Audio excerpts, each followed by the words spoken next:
Sorry, then let's do it. let me mute this video. There we go. Also, I'm on recap. Yes. now I'll trick you out. Cool. Right. So last session 173. Hell yeah. Good start. We know which one it is. Yes, Cass sent a wave of necrotic energy after Elijah as he teleported himself and Bluey away to another plane. That leaves Cass, Sleer, Tozatal, the Hag, Karul, Jaral, Saraza, where Sobek is attached to magic thingies. And he's surrounded by rifts, and it's not good. The remaining managed to destroy the phylacteries, the 6 phylacteries around them. Wait, hang on, all 6? There was 6, they leave one? Okay. They left one, I think. But I think they get the sense that everything that Elijah needed to do with Sobek was already done. And a bunch of big rifts open up. It's like, oh no.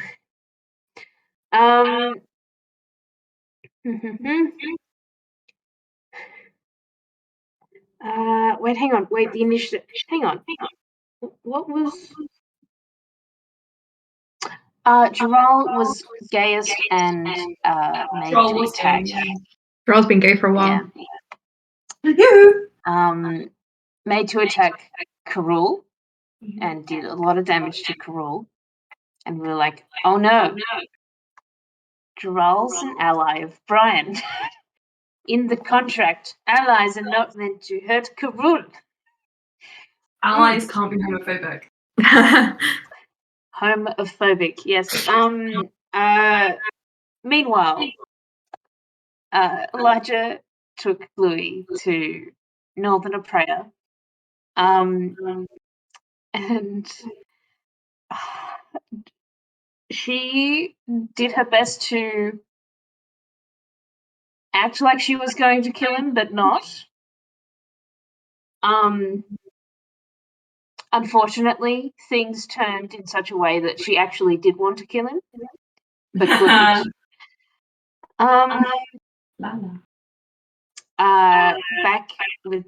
Back in the Shadowfell, a teleport is attempted. This is fun. And almost everyone ends up in a different place. Great. Except Bluey and Elijah. Yes. I thought it was insane. I absolutely cannot believe you both rolled the same thing on a D100. I swear I did not make that up. Not at all. I mean, when you said Elijah's in hell, I was like, oh boy. And then I rolled high and I'm like, oh boy. Oh, yes. Of note, Cass stays in the Shadowfell. And she very bravely and heroically goes up to the Tome of Absolution and tries to close it indirectly, as it is stabilizing 2 portals, rifts. Yep. One of which is feeding the other, and the more rift is fed, we discovered the session before, the sort of bigger, more magical, dangerous it gets. Closing the tome shattered the rift, and it split into many tiny rifts, which carved into Cass. Woo! Love that. She teleported, thankfully, right outside a mansion door, but it wasn't the mansion door she was thinking of, and Karul and Jaral were there too, and they were also surprised to see Cerilleras looking curious and confused, but not alarmed. Thanks. I would like to add that Karul saved Cass. And brought her in the mansion, yes. Yes, Karul dispelled the magic on Cass. I could have chosen not to. I chose good. No longer the riffs on her, and so it was safe to bring her inside. Deposited her on the couch, and then put olives in nooks and whatever. Yeah, light up to the mood, guys. Yes. What did I? Cass looks like Swiss cheese right now. Meanwhile, in Alstaer and Luran's mansion, it hadn't been quite an hour. Luran had successfully sort of taken his potion of long rest. He's, recovered. Is he? Is he really? I'm not going to confirm nor deny.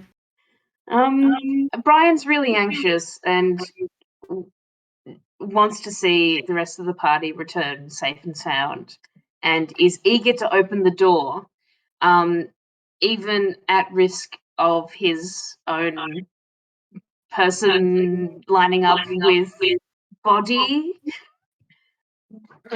deal, as that kept on happening, where he kept on floating into the astral plane. Indeed. Sea. Yes, I would rather have stayed dead than never have done anything, Brian says. Which made Luran feel super good. Yeah. Okay, this is all sort of out of order, so apologies. But unfortunately,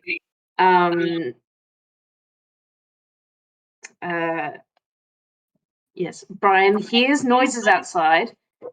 What are those noises? But before it's the astral sea. Before he can open the door, he starts to relive a bunch of memories that were either purposely forgotten or just he couldn't remember because they were so long ago, including murdering his dad. Oops. And that's just a sure sign to all of us that but we need to help this man.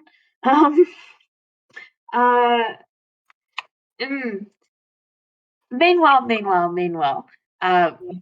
back in near Melas, Bluey does notice that when Elijah seems to cast magic, more rifts sort of gather, or they kind of get stronger.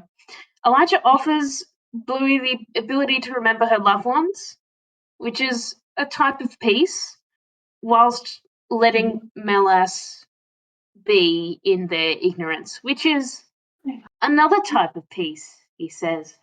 I said to Lily that I thought you were going to go for it, and Lily was like, "No, absolutely not. Bluey would never." And you proved Lily right. There you go. I know Anna, and therefore I know Bluey. It helps,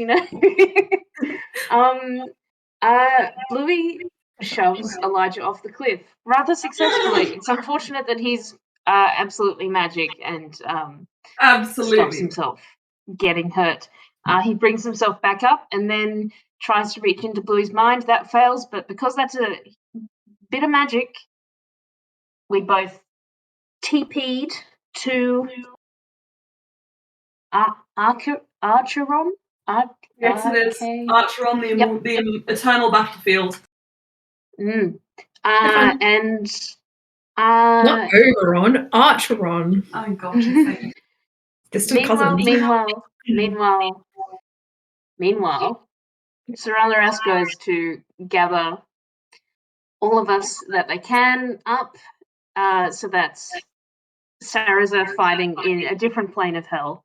That's Sobek in some sort of tornado land. Sleia, who very smartly, when she was deposited into the Unseelie court, TP'd herself right back to the material plane. Very smart. I absolutely love that. Material plane. And Bluey, as she's slip and sliding into piles of bodies, really wanting to get stuck into Elijah. So all of us but Luran and Brian are brought into Cerulorus's mansion. Some of us more conscious than others. Yeah, it's crossing a great time. Oh, God. Leah makes aware our position and the general state. And Luran replies back, "How could you do this to him?" So, Whee! and one of the last images was Brian's body cries as his mind is elsewhere. Lovely. Very good. Right, I've changed my icon back to Luran, as funny as all the sleeves was. Yeah, we're not all Slee anymore. Yay! I know, Oh, we love yeah. it. Yeah. Oh, yeah, so these are the arts for our book. Oh, I love it. So they're like slightly vintage colours, if you remember Alstair's original outfit. I'll send you the yours. Can I both of them? Yeah, I'll send you the whole picture. Oh my gosh, I'm so lucky. Woo! Oh my god. On Facebook. Yeah, I'm also going to go to the toilet, and then we will start. Then we'll go back to the trauma. Oh my god. Also, Such Slia fun. did inform the group, like, they're probably not coming. And I'm out of magic.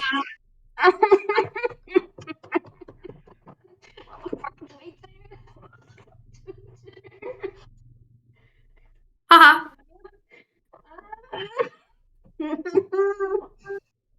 Isn't this fun, guys? Aren't you having so much fun? Wee. Haha. It totally occurred to me a few days ago that, like, if I really wanted to, I could have, like, action surged on Elijah. And also, even if I was in a grapple, I probably could have done a breath weapon. There he is. And what if I... Oh, that's so good. I love it. Very Thirsty cool. heart. I could have kept attacking him. And so I think Bluey is thinking about that. Bluey's living in that shoulda, woulda, coulda. Yep. Woohoo! She missed an opportunity to help Baz? in the way that she can help best. Tea is not for cats. No, tea is not for Oh cats. boy. Hello. Little sock man. Tea is not for cats, Baz. Mm. No. Yes, it is. No, I love tea. He's so flippy. I just... You look like a little lamb. Yeah, he's so silly. He doesn't act like a cat, he acts like a dog. Also, I love that we get the dual visual, so we get, like, tiny little face Baz, and then sometimes feet going... boop, boop, boop, boop, boop. Ooh. He's so fluffy, look. That's Baz, and that's Baz. You're so fluffy. He's so good. You're like a bundle of fluff. So cuddly. The way his floof is set right now makes me think of, like, a Norwegian forest cat. Oh yeah. He does kind of have that vibe. He's nice and plump like a Norwegian forest cat. Oh, I just love how they just look like the they're same made as of Lala. smoke. Yes. Lala is so skinny and Baz is fat. It's so true, because Lala's more active, I reckon. Right, so you're all dying, or something, right? Yeah. Okay. Hello, my friends. Let me just put on some music, get us all in the mood. You know, just some happy Chernobyl background music. Oh, excuse me, Hilda Godden-daughter is amazing, so we're gonna have to have that. Oh. So, do you have any questions before we start the game? No. No. No. No. Right, so from whence we last left off. Can we have a beach episode soon? Yes, of course you can't. You're running to the finish line right now. We are running to the finish Brian. line. No more beach Brian, It's a good episode. you're already at the astral sea. That's exactly what she said to Emma. I was like, Brian's having a beach episode. Yay! I mean, kind of Slia is too every time she closes her eyes. Ah. Fun, Trauma. Let's go. funky, and fresh. So, Close your eyes. You'll almost be. all of you, except for you, Alstaer, but you are cruel at this moment, I'm cool right now. are standing in Cerellaras's mansion in the wake of Luran's message. Did Pretty sure where we left the game. Slia tell us the message? Slia, do you want to pass that on? Slia said, I don't believe they will be joining us, and I am out of magic to send another message. Can I insight check Slia? You can. I That's will going to be also very try. good. Cool. Hold on. Oh, as usual, I did not pull up my D&D Beyond. This is the most fun when it happens on John's stream and everyone has to watch me fiddle around with my website for like 2 minutes straight on a popular stream.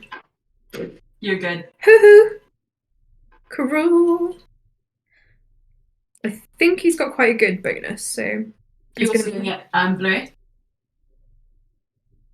that Yes. will be a 28 insight on Slayer.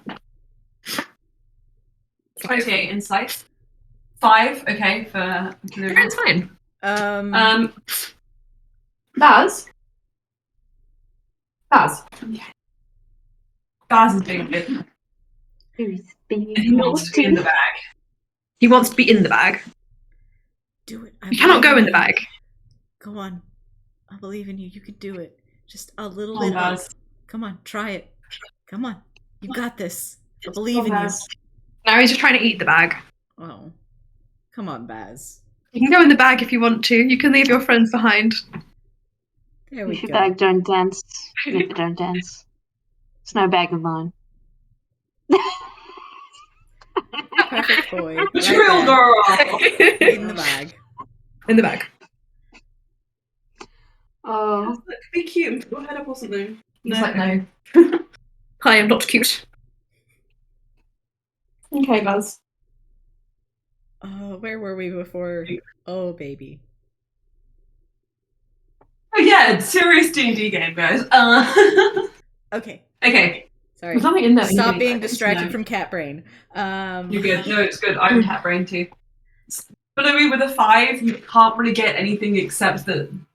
Slia, what sort of emotion would you put on your? A very simple emotion. The Bluey gets what Slia said, which is that Luran is not bringing Alstair back. Luran is probably not coming back, and Yeah. And then for a 28, the same thing. It would not have taken a very high insight to get that Slee is tired and processing a lot of emotions and moving from point A to point B.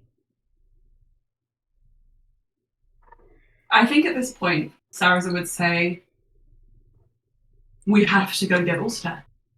We have to get the ram. I agree. I can't find them.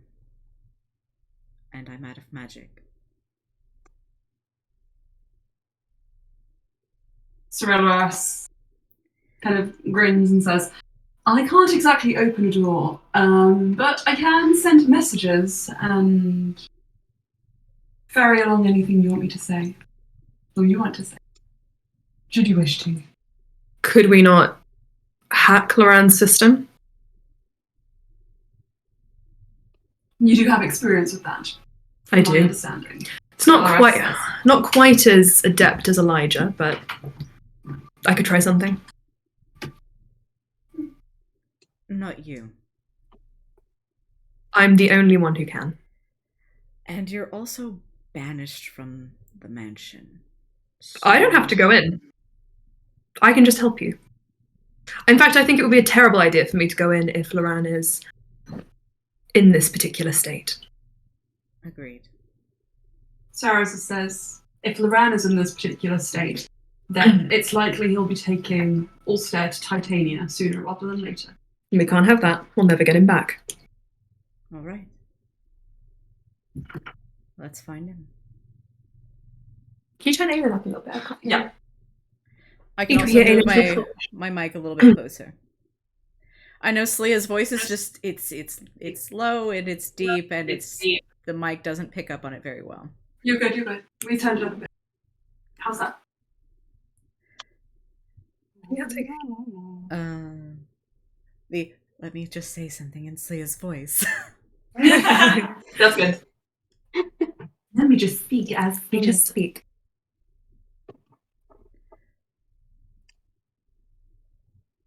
We need to get Alstaer back because, frankly, you guys need to be a unit. And if you let Luran take Alstaer away, you might never get him back. He has those crazy eyes, you know.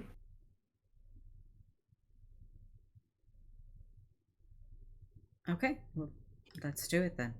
What are we All right. waiting for? Can I make some intelligence checks? Can I make some assist? intelligence checks?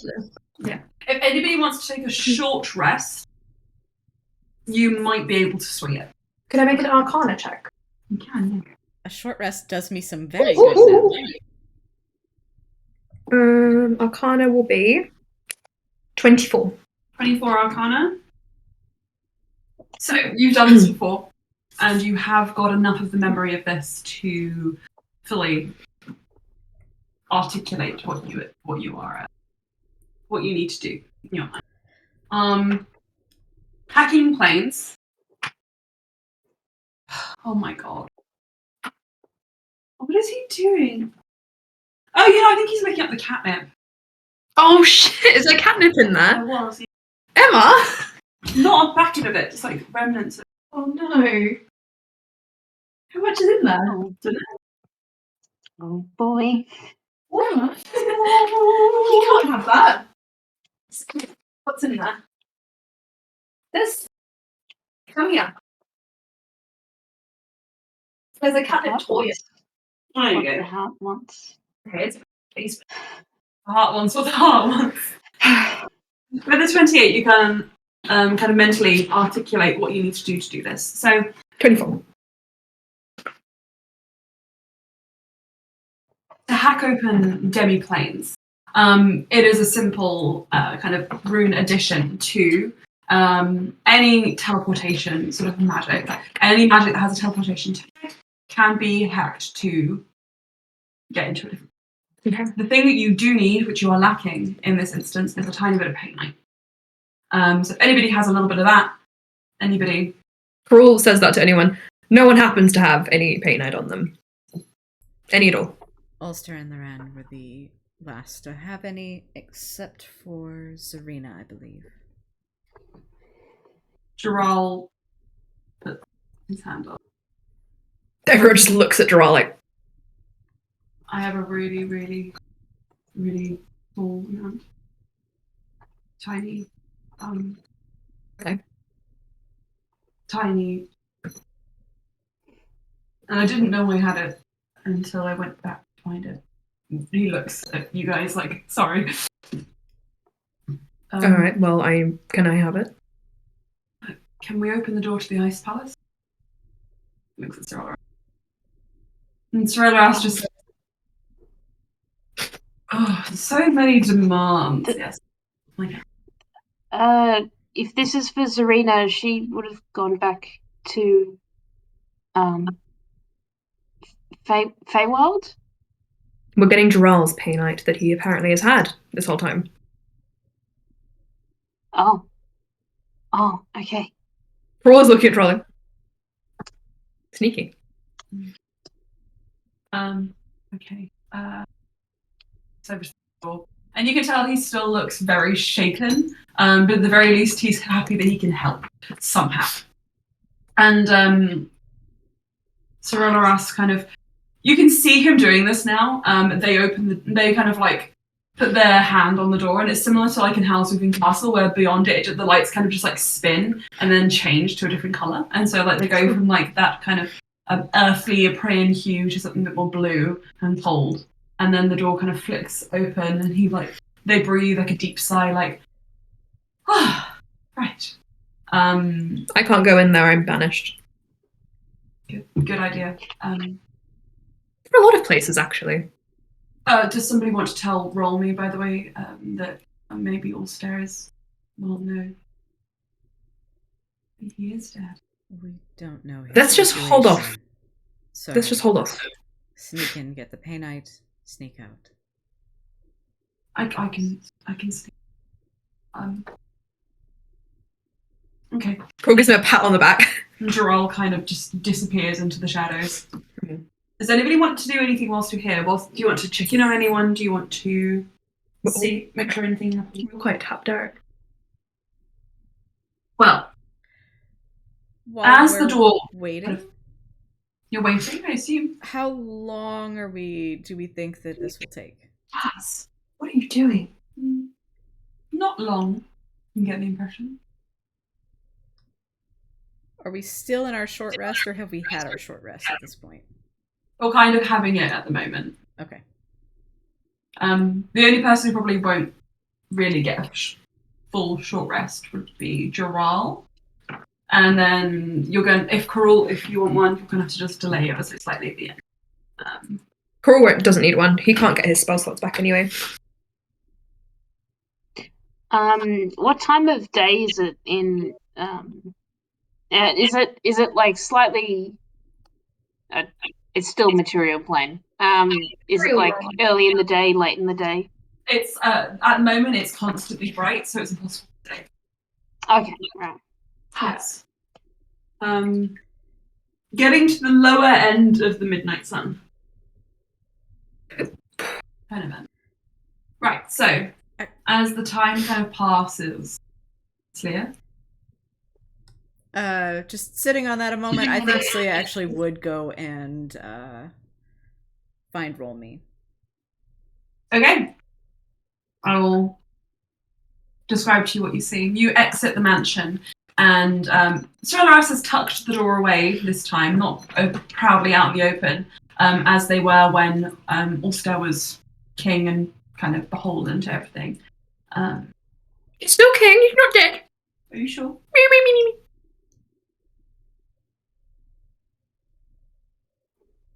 Anyway, so as you kind of leave this area, he's having a little sit. He looks like a monkey with his tail down. He does. Yeah. He looks like he's got one really long leg. It's because of the little kink on his tail. It is, yeah. Can you guys tell he's got like a little flick? But yeah. He's very small and cute. He's concerned about Baz in the back. That seems fine. Baz is in the back. Oh. He's checking on it. So you guys, most of you stay in the mansion with Sleia. You exit to find Rolme. The Messiah Ice Palace, as you left it, was in organised disarray. What you see now is disorganised array. No. You see officials marching in between rooms. You see retainers kind of like closing the doors, barricading the palace for the moment. It seems like they're in the throes of planning war, almost. And as you kind of walk through, being conspicuous as you are, and not being disguised as Tolzatal anymore. By the way, I'm going to say that Tolzatal is just gnawing on your heel, and you're bringing it with you everywhere you go. Yes. No, Yes. Sleia would have attached it to Karul. Sleia does not want this pet. Oh, that's a shame. Roll me a d20.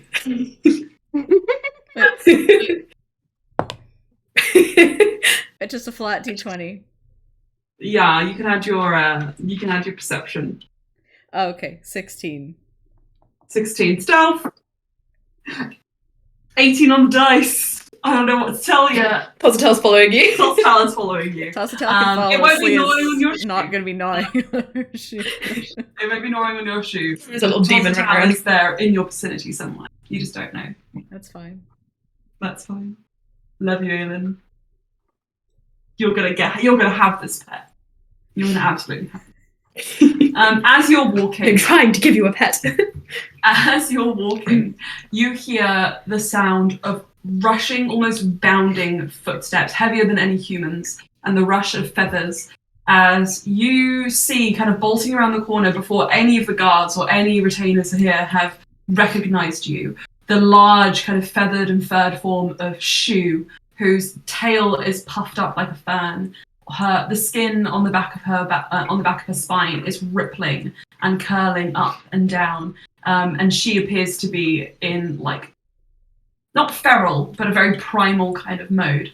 As she like slams, like stops short and like presses her forehead against yours, and just is like trying with all of her might to communicate with you as she does with Alstaer. And you just hear this like loud, like ear ringing, like kind of tinnitus in your ears, like a humming noise, discordant and rough.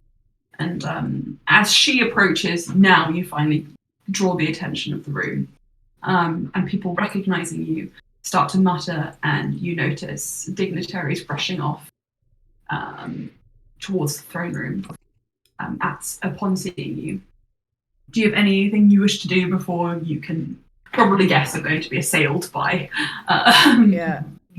game-ons and games? Slee was not expecting Shu. And I think that like seeing Shu like in this like distressed state just pushes all of Slea's composure over the edge. And she just kind of like wraps her arms around like Shu's neck and just starts sobbing. And just whispering, I don't know. I don't have any answers. I just know that something's wrong. As you're kind of saying Gonna let you all just look at him. Look at him. As you're saying this, you hear the sound of like doors dragging across ice, and you brush some tears away just long enough to see Rolmy, Sharp Pistol, and Lucas, all three of them, resplendent, so reminiscent of Alstaer, that it almost makes your heart ache. And they're watching you from across the room, and all of them, they almost look, if an elf could shift like a Taoshiri does, they almost look like that. They're tense, their expressions are set, and they're staring at you, trying to gain any sort of information from your posture. And upon seeing you crying and burying your head into Shu, I think Rolmy just collapses against Sharp Pistol, and just holds onto her arm, keeping his topple off. And Lucas, eyes shining but not pouring tears, shaking, approaches you. Slee kind of like wipes her face and just kind of like pats Shu. We need you. He needs you. Show me where. Oh, that was to Shu. Lucas, if you say that, will say. And then she like would approach. Oh, I see what you're saying. Right. Okay, yeah. Never mind. And kind of tries to recompose herself. Lucas is just watching you. I don't have a full understanding of the situation, but something is wrong. Reincarnation didn't explain. Luran did something. I don't know what. It was magic like I've never seen, never heard about.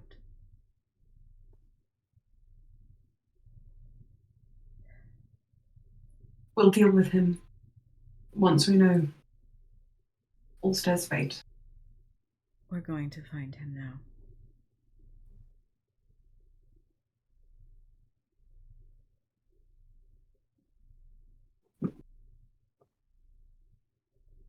But I thought you should know.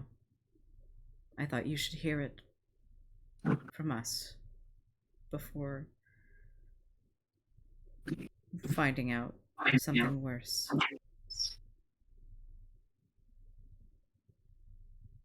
Alstair trusted him more than anything.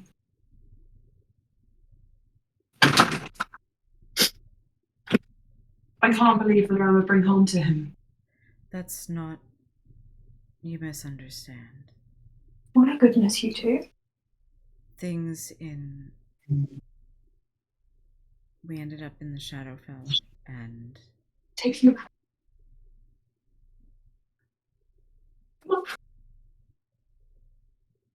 Just to, for my own memory, Lucas knows about the contract in full. Yep. Okay. There was an accident involving mind control.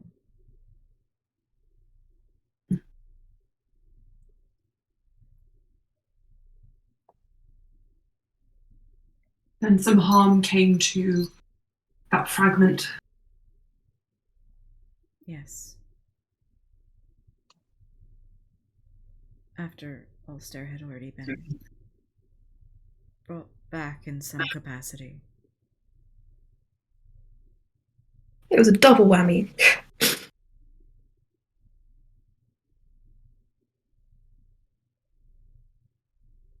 Alstair died and then he lost his mind. Well, in for a penny, in for a pound, they say.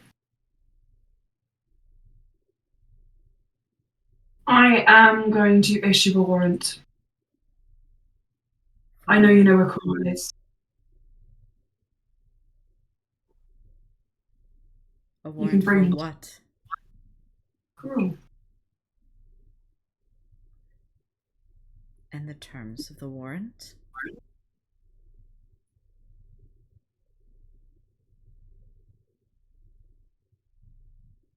Doing any further harm to him is not going to bring Alstair back. Regicide, so that no harm can ever come to him again. No one will ever get close enough to do that.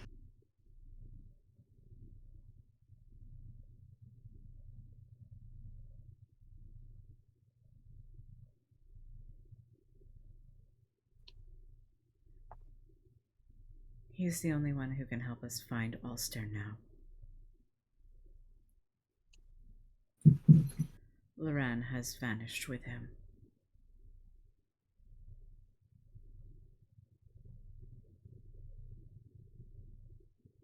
I always knew Luran would pull something like this. You can tell.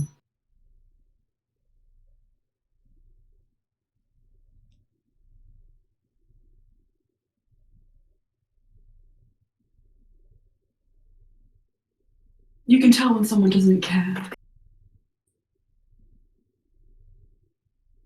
When they only have eyes for one person or one thing that they covet more than any country, living person, the greater good.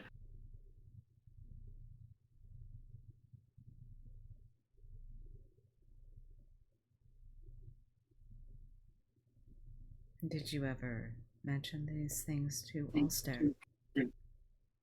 No. Is this Lucas? Yeah. Yeah, oh my god. Lucas. Power.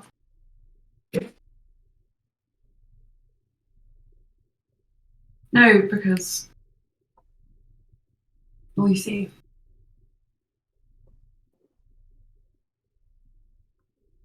I trusted Alstair.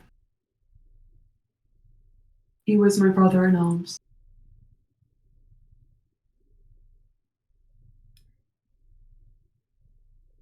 And Luran might have been eccentric. But Alstaer was safe, and therefore he did not pose a threat. But things have changed.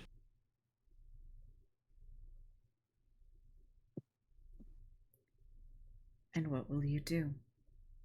Arrest all the Taoshiri.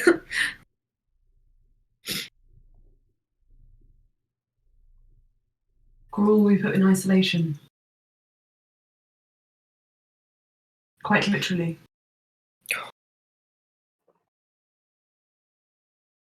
I believe that he has lost a significant amount of his power. Well, the three of us before you have enough to match up. And then we will ensure, like I said, no harm ever comes to him. And Luran, well, if he doesn't give Alstaer over so that we might help him, he will be dealt with in accordance to our laws. I've already discussed it with Sharp Pistol and Rolmy.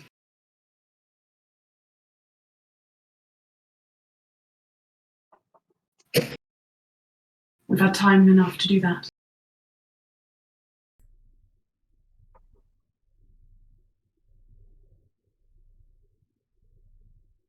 Speak to them if you wish, you'll get the same answer. I am busy and I must oversee the efforts here. I understand. So long as you do. At which point he walks away. If we Taking a can, flight with we will bring him back. Good, and when you do, bring Corul and Luran. Thank you. And Slayer returns to Cerulorus' mansion. You don't want to talk to Mr. Rolmy? I mean, You don't want to say hello? What? They're looking at you, they're like, what? I mean, she's not gonna like stop them from approaching her, you know. They are watching you. They were watching this entire exchange. Sharp Pistol looks about as firm as Lucas. But Rolmy, it's impossible to say what's going on. Can I insight check to see if they would like Slia to approach? Come on. It's gonna get to tissue. Yes. That is a lot. 23. 23. Considering you're one of the last people who potentially saw their son alive ever, you think it would be something that would go down well. Slia approaches. Sharp Pistol looks stern, and she says, "You've already heard what he has to say, haven't you?" And I understand.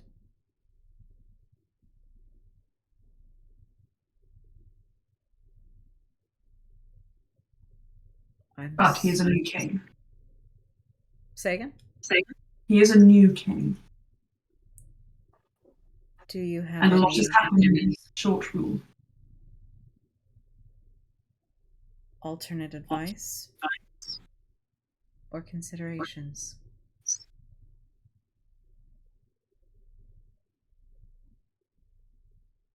Sharpest sort of says, I would advise bringing Alstair back in a capacity in which he can defend himself and his loved ones.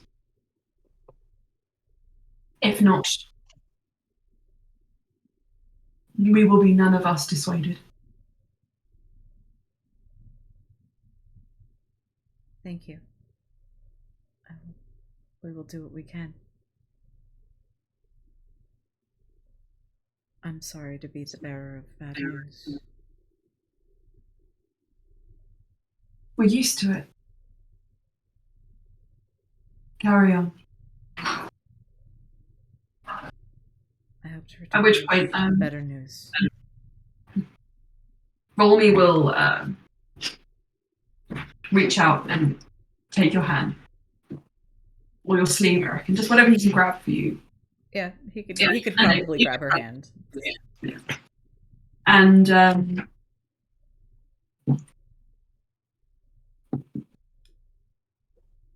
inside it you find just the head of a flower, which is still blooming. It's crumpled, but it's not dead. What kind of flower? I'd say moonflower.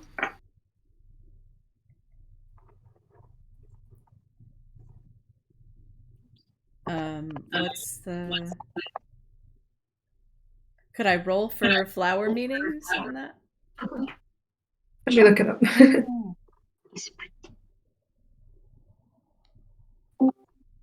Hey. Hello. Sorry. Hello. Hello. It means Blossoming in dark times. yeah. I was about to say the exact same thing, but I was going to phrase it slightly more fantasy. Yeah. So blossoming in dark times. You get the impression that this has a double meaning kind of attached to it. Rolmy, whilst he might look hopeless, does seem to at least be clinging on to you a little bit of hope. You also know that Rolmy, whilst being part of the Messiah, isn't necessarily inclined to druidry. So you don't think that he was the one who made this flower. Make me an insight check. Okay.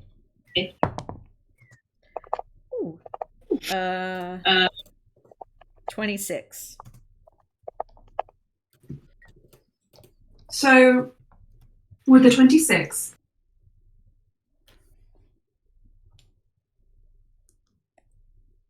you're not sure how, but something tells you this is one of Alstaer's creations from his garden. And the fact that it's still blooming means that there is still hope. Okay.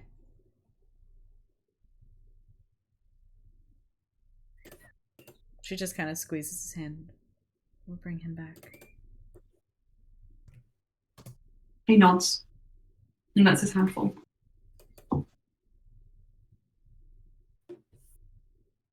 And then Sleia returns with Shu, hopefully, to the mansion. Shu will come. Yeah. So, Coral has stacked more olives in Cass. George, to very briefly summarise what's happened, a plan has been made to go and hack Luran's mansion to get in. And in order to do this, you need a little bit of painite. So Doral has gone off to get some painite that he had stored away. Meanwhile, Sleia decides to go and tell Rolmy and Sharpistol what's happened to Alstair. Is confronted by Lucas, who says not only do they now, knowing what's happened, want to bring Carul in as a criminal and send him into isolation for the rest of his life, they also want to bring Luran in, as he has put the monarch in danger, potentially, depending on Drama. The only way that you can avoid this is if you bring Alstair back within a mental capacity in which he can defend their actions. Okay. And how is Cass doing? Okay, well we haven't touched on any of that yet because you weren't here. You have more That's olives fine. in your Swiss olives cheese in your holes. Nice, Actually, thank you. you find something funny when you try and put olives in the flesh holes. They fall through the rifts inside Cass to God knows where. Cass, it feels really. Coral finds this really funny. Emma, weren't Are the the rifts rifts back then? dispelled? Yes, so that's a very good point. Temporarily, weren't they? Yeah. As Sorella opens the door to the Maasai, you start to notice a sort of slight twinkling around the door's sort of like edge, which at first you think is like frost. But Cass, you start to see very briefly on like a couple of the holes on your like forearm, just these small sort of silver pools beginning to open in your roots again. So yeah, every time there is some sort of magic / teleportation magic, especially affecting the world more and more that these are appearing, which is fun. For now, Cruel is putting olives in the little ones. They're getting bigger as you put more stuff in. He stops. So, as you guys are sitting there waiting for Sleer to return, having a short rest, like I had Cass, which is probably very good for you. Yeah. I would say that she's only just starting to sort of come to. I think there might need to be something done to help her sort of like return mentally to where she is. I think at the minute she's sort of just like replaying what happened. Yeah. Saraza is there with you, kind of holding on to you whilst watching the door, trying to be all of these roles at once, like leader, caregiver, support, everything. Cruel's watching him with a brow raised as he sketches out little runes in his notebook. He's like, what are you doing? I'm preparing to go. But why are you looking at me like that? Oh, I just think you're being a good comfort to your friends. I don't trust you. You don't trust me? No. How are you feeling, Saraza? He purses his lips and looks at Cass and just kind of brushes a little bit of the hair out of your face. And seeing the eye that's missing just starts to kind of like unwind some bandages from his like kit and start to sort of like patch you up as best he can. Being a soldier, he has got some basic battle first aid. So Cass, you do find yourself being slightly soothed. Not with the olives. Not with the olives necessarily.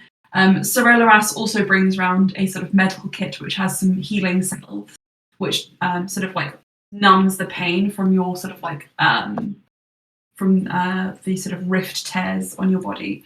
And Sorelaras kind of looks and just sort of like peers their head around and then pats your cheek. Wake up. Sorelaras pats. Okay, he pats my cheek. Yep. I would say that like my single eye, because my other two are closed and the other one is probably somewhere else. In Hades, it's being used as like what is it, a yo-yo? The goblins are like, yeah. Look at this eye. Yeah, so I would say that sort of when like she is slapped, the one eye which has been sort of like, I don't know, looking glazed in one direction, sort of like rolls just to look at Sorelaras and like sort of like narrows. So just like you. Me, hello. Saraza and Corolla also here. Hey.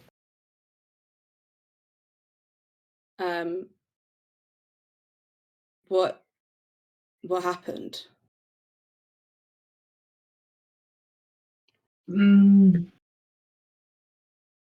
Brian. There's Brian. And then she like starts immediately trying to stand up and is like that's better. To push past Cruel. Luran has kidnapped Alstaer. Because his mind is not in a good place, I don't think. Is he alive? Cruel looks at Sorelaras. It's like, terms of the contract? I think when you guys hesitate, Cass starts to like lose a bit of control.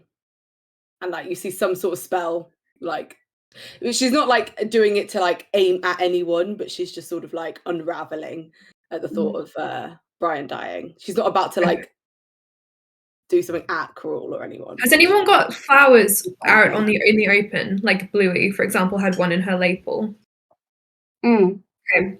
Cruel will just hold up a finger, point to Bluey and say, if he was dead, that wouldn't still be here. Sleer, I think you return about now. You see Cass, who is like stood very shakily and hasn't actually realised what's happened to her body yet. Except for the fact that she's like, why is it so hard to see? We're just going to avoid mirrors for a bit, Cass. Saraza is got like losing control of it. To be steady. What does Saraza do, sorry? He's just got hands on Cass trying to steady her. And Bluey, when you look at your lapel, if you do still have the flower there, you notice it is also blooming. Still. And Slia has hers Snake in just her, goes like, her wrapped around her horns. I assume That's Cass why will probably have just like a sunflower somewhere as well. Yeah. But or maybe not. Maybe it got teleported somewhere else. you have a half sunflower somewhere, yes. Cruel looks very confident when he sees this. He's like, he's not dead. He's not, but we have... If we can't bring him back in a sound capacity, there will be consequences. Ooh, scary. Has the For Messiah you. issued some orders? And for Luran. Oh no. Cruel continues doodling in his notebook. Sarahza Could picks up your notebook, throws it on the ground, and says, "Take this seriously." It's got all my runes in it, Sarahza. I'm taking this very seriously. Can I insight check Karul? Oh yeah, you can. Cass is like not to in as a well. big state to insight checked. She's Nah. like, oh my, you just see like Cass like start hobbling towards the door as if she's like going to go get Brian. 27? She's like ignoring all of you. So the rest is like, ooh, opening the door and closing the door. Strong, no. 27 and anyone else? 15. 15. Okay. What do they get? You would get, I think, Slia, if you see his notebook fall open, it's full of manic scribblings of runes, like he actually is making a big effort. But on the outside, you wouldn't be able to tell that he is at all emotionally affected by this. If anything, his kind of psychopathic way of coping has gone up really, really high, in that his charisma, his humor, everything, he's just tuning into that as he's working in a way that you probably haven't seen for a long time. It's the way he used to like banter with you guys when you were fighting him. It comes out most when he's in high stress, high tension situations. And I think Bluey, you would get that he does actually care, but you don't know to what degree. Slia picks up He the just- notebook and returns it to me. Sorry. Bluey looks at the olives. Bluey will take. Okay. Bluey has the olives. Bluey, you probably get at least that Cruel can. And you can see a glint of magical scribblings in his notebook that you don't understand. Slia, you get exactly what I just said. And Cass, as you're hobbling towards the door, Solaris is going, ooh, ooh. No, I'm joking. I'm not going to let you. That would be silly because actually, you're a danger currently to a lot of people. And they kind of like Cass immediately motion goes to like all your wounds. when you say that, Cass immediately goes to touch like the closed eyes. And then I could just sort of imagine like as she's like touching one of them, her hand like goes into the hole and she's like, what the fuck? You look like a I don't Swiss think she's cheese. really Mm-hmm. Yeah, I don't think Cass has really like noticed, apart from feeling like shit. She's not really. She's too focused on Brian to notice her own injuries right now. At which point, from over your shoulder, immediately, no idea exactly how he got there so quickly without you noticing. You just hear Jarrell saying, "You touched the book, didn't you? I'm back. Hello." Hello, Joel. I think Cass is gonna be like very confused for a moment because I think it'd be quite good if she doesn't. I think she will. It's not like she's permanently forgotten. She's gonna remember, but I feel like in the meantime she sort of is like, Yeah. did I? Like I can't. I don't think she can fully remember exactly what happened. There's a trauma response happening here. It's like, I wish I didn't. Yes. Jarrell just I says, think. Yeah. if Cass is like not sure, Jarrell will just say, "I've seen things like this happen before." Is Sobek there? Yeah, so Sobek is also collapsed on one of the sofas, like, Sobek's fine. And does Sobek look kind of like Cass? Does Yes. in any capacity? Yes. A more I think clinical Cass is capacity. gonna like It's less random and more intentional. The wounds on his arms, as if this was done to him rather than this was an accident. Okay. I think Cass would like look at her arm, like, because you said it's on her arms, her thighs, her cheek, and her eye. Is that everything? Yeah, I'd say so. Okay. Okay. So I think she'd sort of like look down at her arms and be like, she's like, great. I think in her head, she's like, great. So not only am I potential for being possessed at any moment, I'm now also a walking rift thing. And she's Single like, olive rolls out of Cass's eye socket. I was like, oh. That was me. I just like the idea of actually it just shooting out of her cheek, like randomly. It's put it into her eye, comes out the Cruel cheek. hits It hits Cruel in the Sarza. head. It's like, oh, my eye! Oh no! Retribution! For being this hot. I have so much cake! I think Cass would actually be like, I think Cruel is sort of like, she's like, right, I'm looking away from Cruel. I think she'd turn to Sleer and just be like, Sleer, what's happened?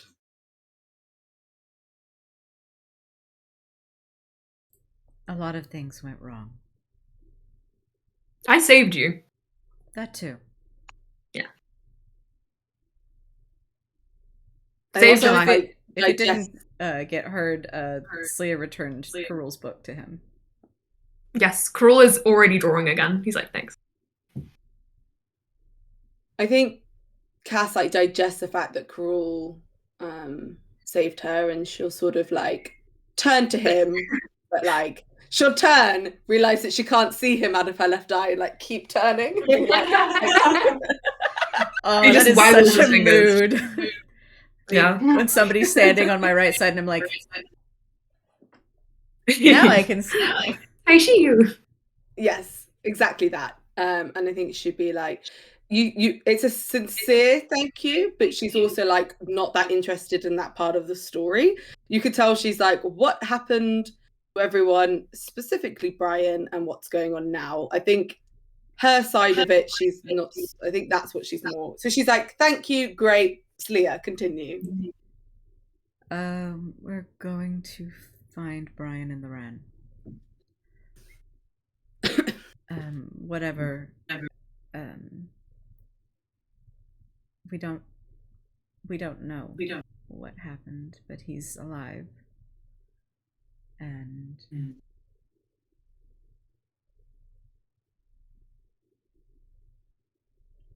Luran's taking him to Titania.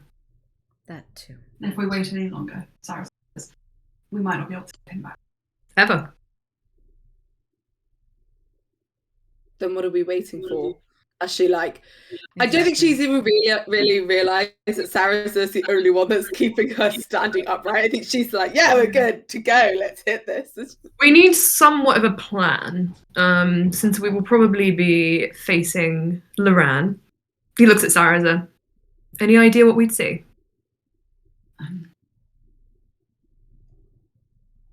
Sure, you're used to his temper tantrums.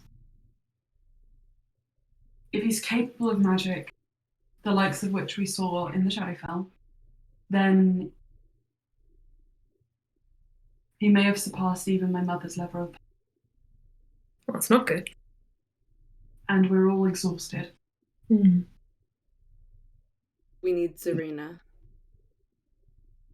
Do you think If so? they're taking, if we need to get to Titania, the last time we went uninvited, it did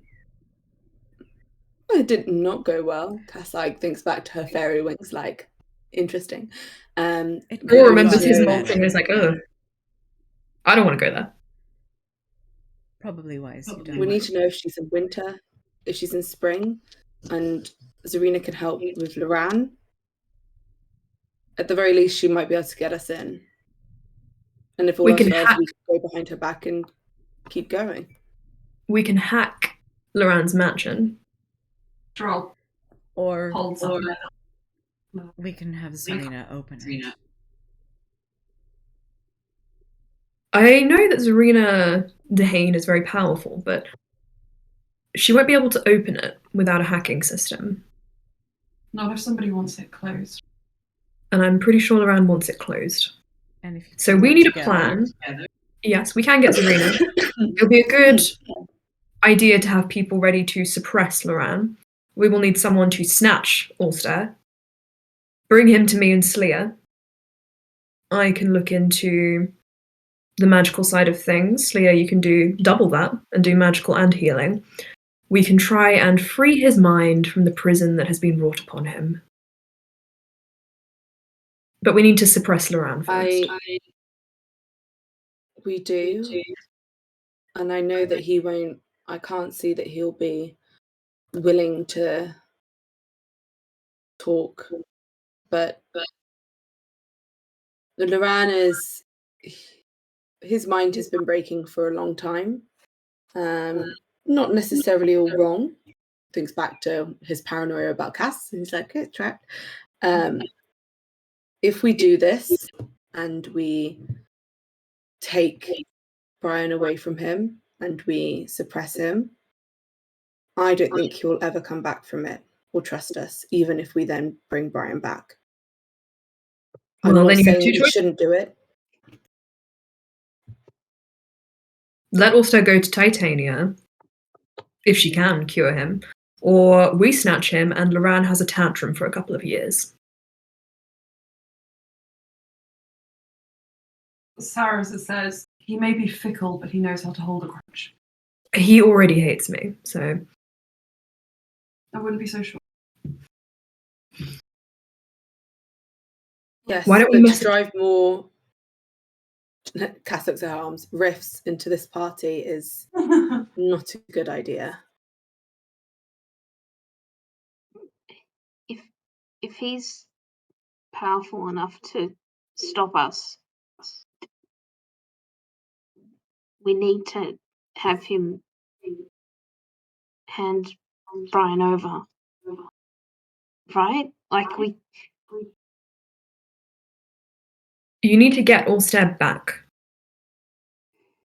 You need to fix him, or you will never get him back. And I'm guessing you'll never get Luran back either. If anyone can convince Luran to join your party again and trust you, it's Alstair. If you don't have Alstair, you'll never see either of them again, I would assume. You're right. And there's no guarantee Titania can even fix this, or that she'd want to. I've never met her personally, but I do have vague memories of her turning me into mulch, so... Sarah says, if you want to reach out to my mother, she might, at the very least, be able to occupy him whilst we get Alstair.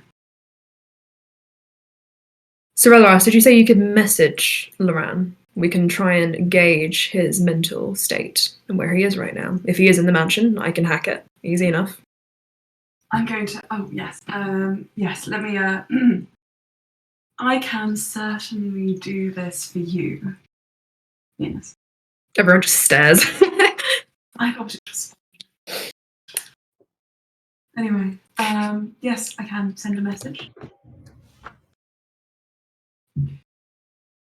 I'm assuming you're wanting to travel wherever it is you're going from my abode. Yeah. Okay. I would advise first going to an intermediary location. Considering things to do with teleportation and magic are playing up right now, I prefer to keep this space safe. And any hacking that you do, perhaps it could take place elsewhere. I'll drop you off. Go to Zarina's office then. Zarina's. Blue sparks. Yes. it looked like when you brought the mansion here, the rifts in Cass got Worse? worse. I see. I can take a look, if you like.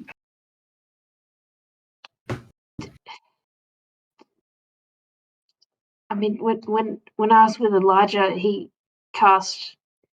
when he was casting magic, rifts kind of stayed to him. Is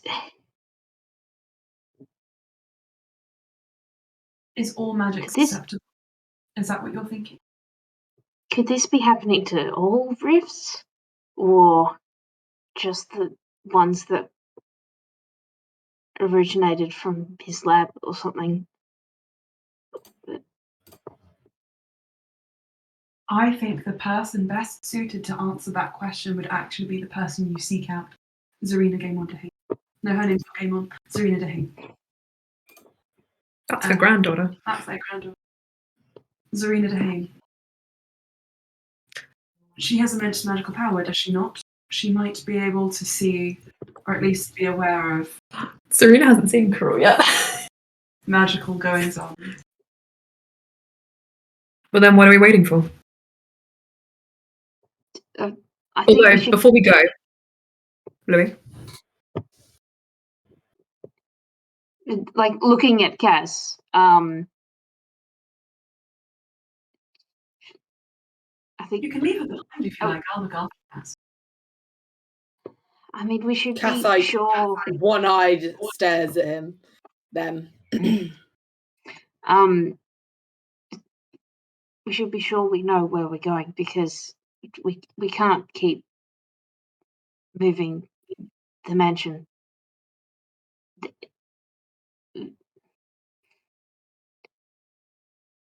Can't I? This is a dragon. I trust Sorella. The rifts in Cass get big when. I think it's less about your ability and more about Cass's stability. Cross measures the olive width of Cass's wounds. They have increased slightly. Can Cass do a Arcana check or a identify or anything on herself? You can, yeah. Can I assist? Can I do... Shall I do Arcana or Identify? If it's an Arcana check, you can get assistance. Okay. I might do both, but we'll do Arcana check first. With assistance, that is 24. 24? Yeah. So, there is an element of chance to this, but on the whole, as you use your magic, you're acting as if you're feeding the rats. And thus they are either growing larger, or Bluey, you've also seen them somewhat multiply. You get the impression that this is somewhat of a consequence of destroying the Master Rift. There's a lot of energy with nowhere to really go. So it's just latching onto magical people. You get the impression teleportation magic is the one that's most susceptible. Hence why Sorella was a bit hesitant earlier. And that's not to say this is going to happen every single time. Can I put up my hand? Yes. If we go to Zarina and she loves you, I just cast a Dispel Magic to keep them at bay. Maybe she can do something a little bit more powerful as a band-aid until we kill Elijah. Does love Cass. Brunch. I think Cass sort of sighs, because I think she sort of is remembering being in there, sort of yeah, this all sort of tracks. And she's like, we'll see what Zarina can do. If not, I can just hit people with my battle axe rather than my magic. That's the spirit. Crawl smacks Cass on the back. Ooh. A bit holy there too. Through. Yeah. Now, Sorella, Yes. Message Luran, and let's see what level of insanity we're dealing with.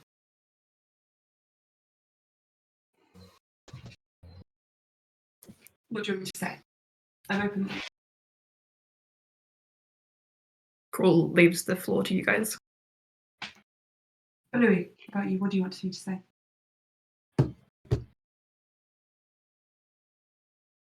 Invite him to brunch.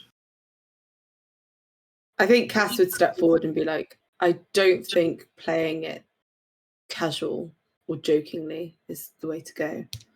I think we need to express our concern, ask how they are, ask if Alstaer is okay.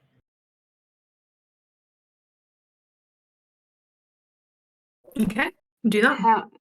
How about we need to get him back? We need your help to get him back. That seems sensible and reasonable. Thank you. Are we, Cass, before you go, I think Cass is like, I don't know if the first thing we should say is we want to take Alstaer away from Luran. We know that he gets, I think, if we're trying to establish the level of sanity or compromise within him, I think we should just see how they both are and ask if we can help.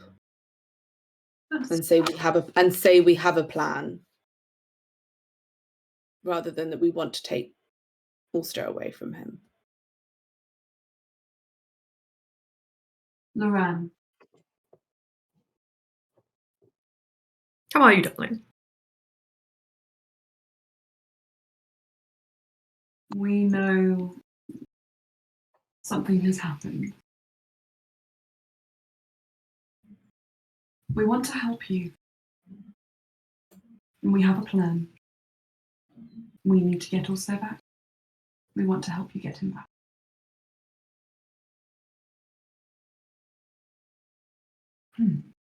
Okay. And then Sorella just kind of stands there and wait. And they tap their foot.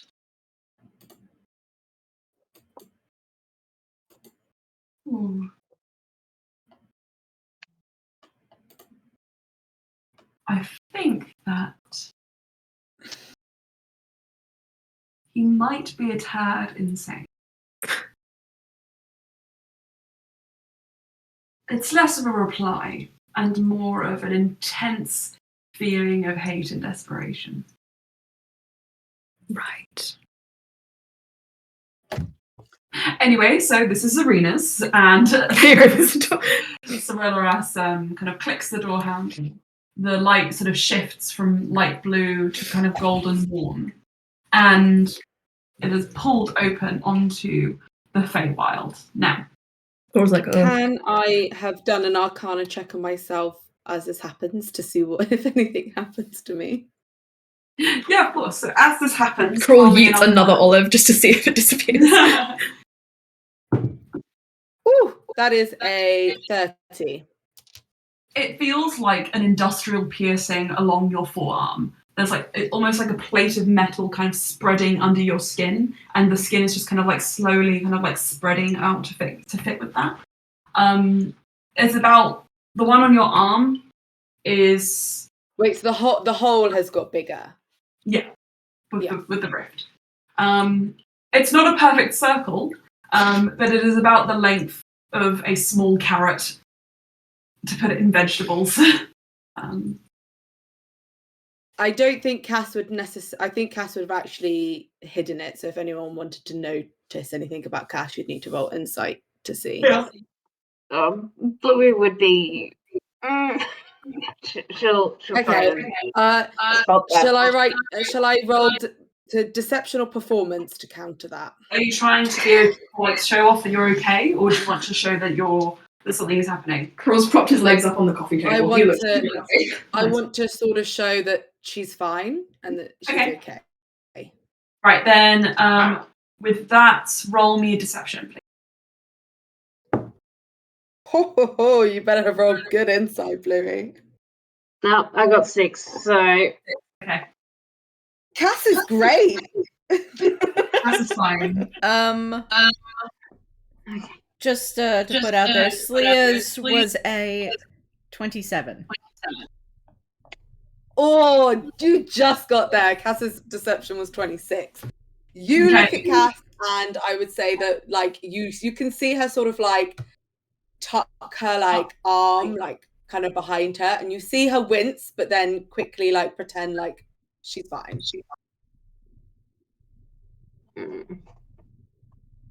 Slea just kind of catches Cass's eyes. Sorry. Adjustments. Just kind of like. And just what? Hang on. Okay. Yeah. Slea just catches.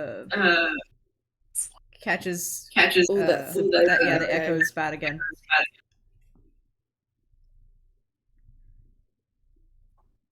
How's that? Better. Okay. Yeah, Slea just kind of like makes eye contact with Cass and just is like, let me know if it gets too bad.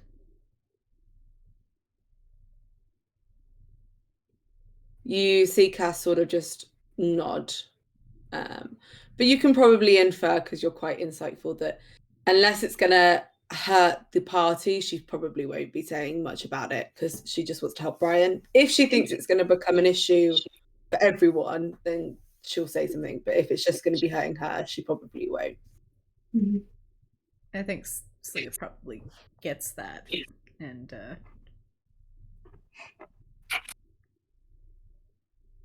just nods.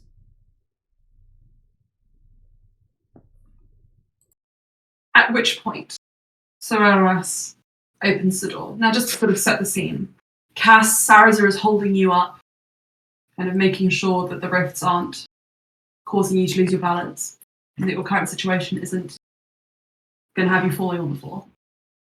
Slea, Shu has followed you through here, and is currently curled at your side, just kind of like humming lowly. When she sees Karul, she just kind of gives a look of distaste, and all of you can see that she's ruffled. Louis, watching all of this, probably the closest to the door, I think. Sorellas pulls it open, and Karul, Dural is at your side and clutching that leather bag with the paint inside. Rawls looked very curiously at it, but he has restrained himself from asking about it yet. Mm-hmm. All of you watch the doors slowly swung open, and you see Zarina's office empty. Fires are still lit in the sconces. In fact, you even see a few whirring kind of mechanical magical items just kind of like in the background, giving out a low kind of magical hum. Mm. And it's fairly large enough for all of you maybe with Shua to squeeze to sit inside. Krull sits on the desk. And Sorellas says, "Oh, he's not here." Mm.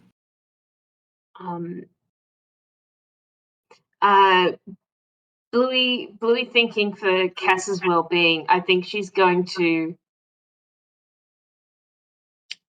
walk out and make like a deliberate like knocking noise on like a table and sort of be like, Zarina, if you come here, don't use any magic.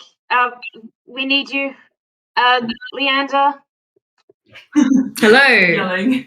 Just Hello. yelling.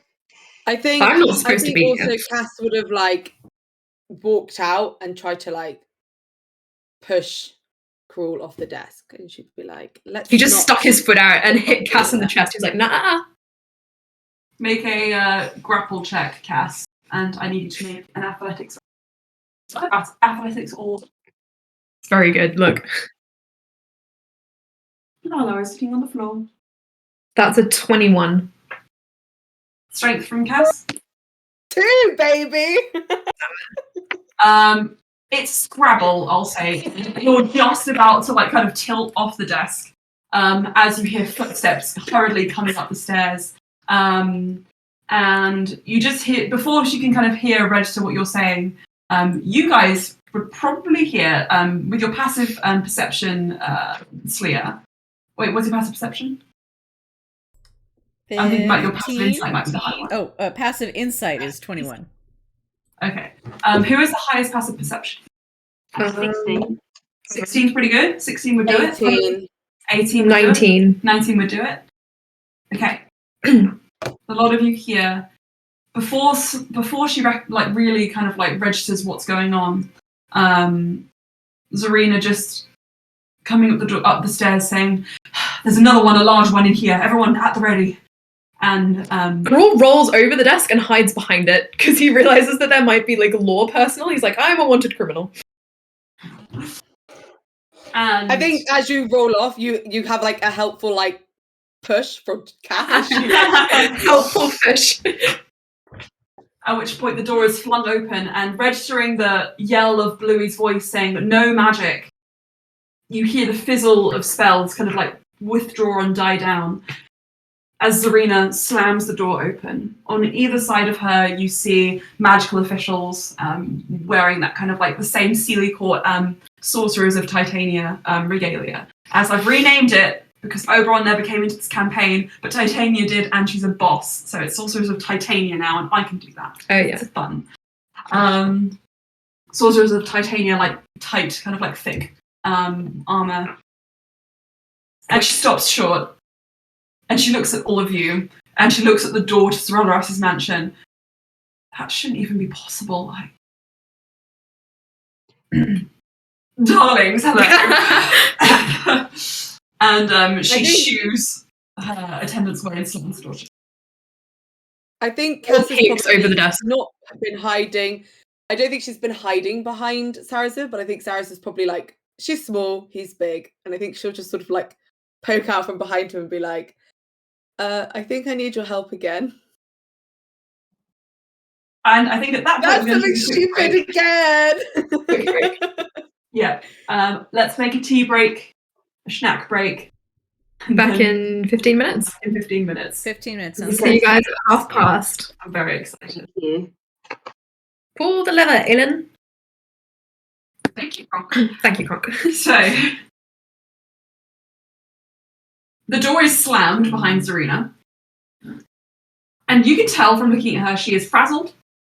Her hair, which is already quite wild, but is usually restrained behind her head when she's working, is kind of falling out. And she looks at you and she just says, "I would love if you could explain to me what the fuck is going on with the world right now. Because I have absolutely no idea. I am getting distress calls from multiple planes talking about teleportation circles, sending their dignitaries and officials, which albeit is quite funny, to places like, oh, I don't know, Archeron and Baldur's Gate. I don't even know where that is. Some place called Faerun. What the fuck is that? Grawl slowly stands up. He's like, yeah. Okay. I'm involved now. Yeah. Just to put this They out have there, to arrest you. You understand? well, you're going to need to fight You need me. the Messiah on jurisdiction for that. And if any harm comes to him, well, it will be very, very bad for Alstaer. Luran has taken Alstaer, and we don't quite know where they are, but we have a plan to get him back, kind of, maybe, sort of. We need to restore Alstair's mind in order to, well, fix... Why haven't you done this already? Why do you need me? Because Luran wants to kill everyone. Yeah, that too. Okay. Yeah. And the rifts and the teleportation, that was me. I'm sorry. Cass, where are you coming from? I can't see you. Oh yeah, Cass is covered in cheese holes full of Like- rifts. She just peeks out from behind Sarasa. You need to get out of here. You are a danger to everything in this room. No. But rather, the room is a danger to you. Just dispel it for a bit, Zarina, and she'll be fine for like an hour. Yeah. Just dispel it, Zarina. She'll be fine. Well, I managed to do it.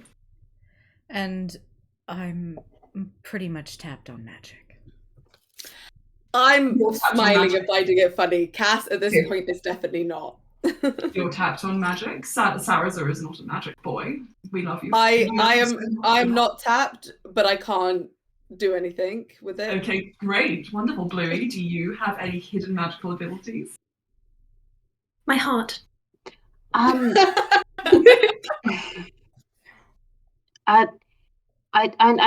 know you're good at potions. Do you have anything ready that Cass could have that helps bring back body parts or stop magical effects? I think the body parts have definitely set sail.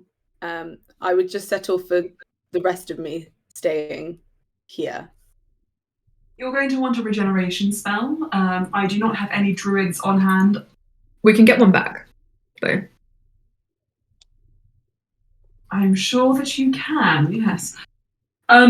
Give me a moment, and I'm going to just quickly check my D&D Dungeon Master's Guide. Cruel makes himself comfy behind the desk. He's very comfortable with the desk between him and Zarina. You are a little bitch. Bluey suggests potions over healing because who knows? Will healing magic exacerbate? Let's see how much magic Cruel actually has left. He used a big spell on Cass. Okay. He's basically almost completely tapped. Selea's got first and second spell slots left. That's it. That's same as Cruel. Because we've had a short rest, Cass has all of her spell slots back. Cruel's like, nah, fam. She starts rattling through her She starts rattling through her chests of magical items. And she says, right, okay, I have a few things. Jesus Christ. I have a potion of vitality. Though you're not exhausted, are you? Right, that's bullshit. And she throws it over her shoulder and it shatters against the wall. Okay, Cruel's like, oh. What about a potion of longevity? Are you dying of old? No, you're not dying of old age. Yeet! Does anyone want to catch it? Yes, I want to grab it. Make a dexterity check. There are potions for those? 18. 18. Okay, you can grab that one. I'm going to add that to Cruel's inventory. Potion of invulnerability. That might be helpful. Yeah. Okay, it lasts a minute. You have resistance to all damage after you drink this potion. Okay, maybe not that helpful. I mean, Not it doesn't that stop. Look, I'm trying. Zarina. She throws it. I will grab that. Can I try and catch that Yeah. one? Yeah. Zarina, you just need to dispel the magic, anti-magic field, all of that stuff. Don't tell me what I need to. Just saying, that's what I did. It helped. Mm-hmm. Looks like it helped quite a lot. It did. I would have left her behind. Oh, you're such a hero. I saved Saraza too. He leans back in the chair. I saved two of you. I am getting no appreciation today. Saraza just grumples and just says, grumple. Grump. That's cute. I appreciate that you say. Thank you, Saraza. He goes over to Droll to see if he's okay. Just kind of pats his shoulder, who's just quivering in the corner. Serena will go up to you, and Cass, and she will start kind of like tracing arcane symbols in the air. And she says, the only thing I can think of doing is stabilizing these rifts, as if it were a non-connected to human rift situation. Now, just give me about 5 to 10 minutes. And she sits you down. You know what? No. She sweeps everything off her desk. It clatters to the ground. Then you hear things break and shatter. Hey, Emma, just for fun, can I drink the potion of longevity? Yeah. Because it looks funny. Yeah, okay, wait. I have what it does here. Yeah, do you want to read it out? Okay, so first I'll just roll the thing. Okay, so it does work. So I'm gonna de-age a bit. That's gonna be. Wait, what? Yeah. Is that what it does? Yeah. How long? Krul was, how old was he? 29. He is now... Krul's the same age as Alstaer. Droll stares at Krul and is like, why the fuck did you do this? Krul's just cackling. He's like, that's really funny. Cass How is long also does it pocketed. last? How long does it last? It's Just shaking you. It's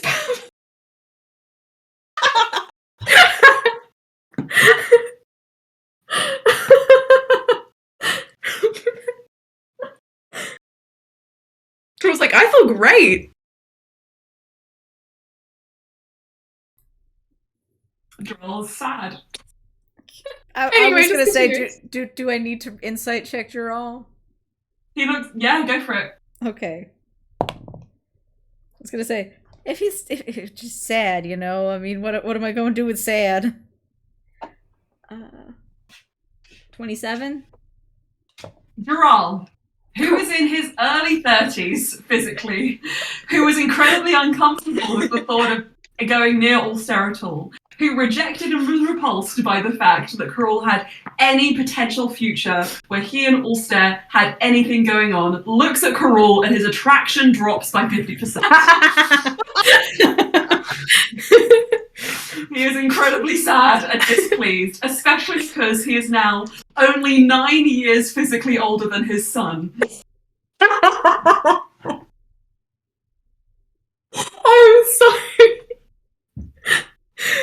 Do you want me to change it to 22? No. No? Droll looks at this and says, Zarina is going to fix you, and I am never touching you again until she does. Anyway, continuing with the drama of the world ending. I just thought if we're all gonna die, I might as well drink it, you know? Zarina, do you have another one? I mean, I want to say no. Droll just sits in the corner. I actually don't have any painite anymore. I don't think so. Girl's like, Droll, come on. We can fix this later. No. Krul looks at Zarina. Do you have anything that could age me by, like, I don't know, 5 years? No. You're gonna have to fix this one on your own. Krul's like, I can do this later. So anyway, that aside, that was really weird. Krul is chaotic neutral in this form, so he's just gonna do shit. Why did you do that? Because I want to apologize. I just thought it was really funny. You're so stupid. You're not stupid. Anyway, I have no idea what's going on. Someone tell me. Zarina's trying to help Cass. We Cass, are stabilizing trying to fix things, but seem to be also making things worse in the process. Oh, the abracadabras? Was that Oh my god! chest? You guys have that still. What do you want to do with it? I'm guessing the gold limit on items you pull out of it is quite low and couldn't produce any sort of potions that I just wanted to check. That would be helpful. Yeah. Like a potion of greater restoration? To Cass or to Carol to re-age him.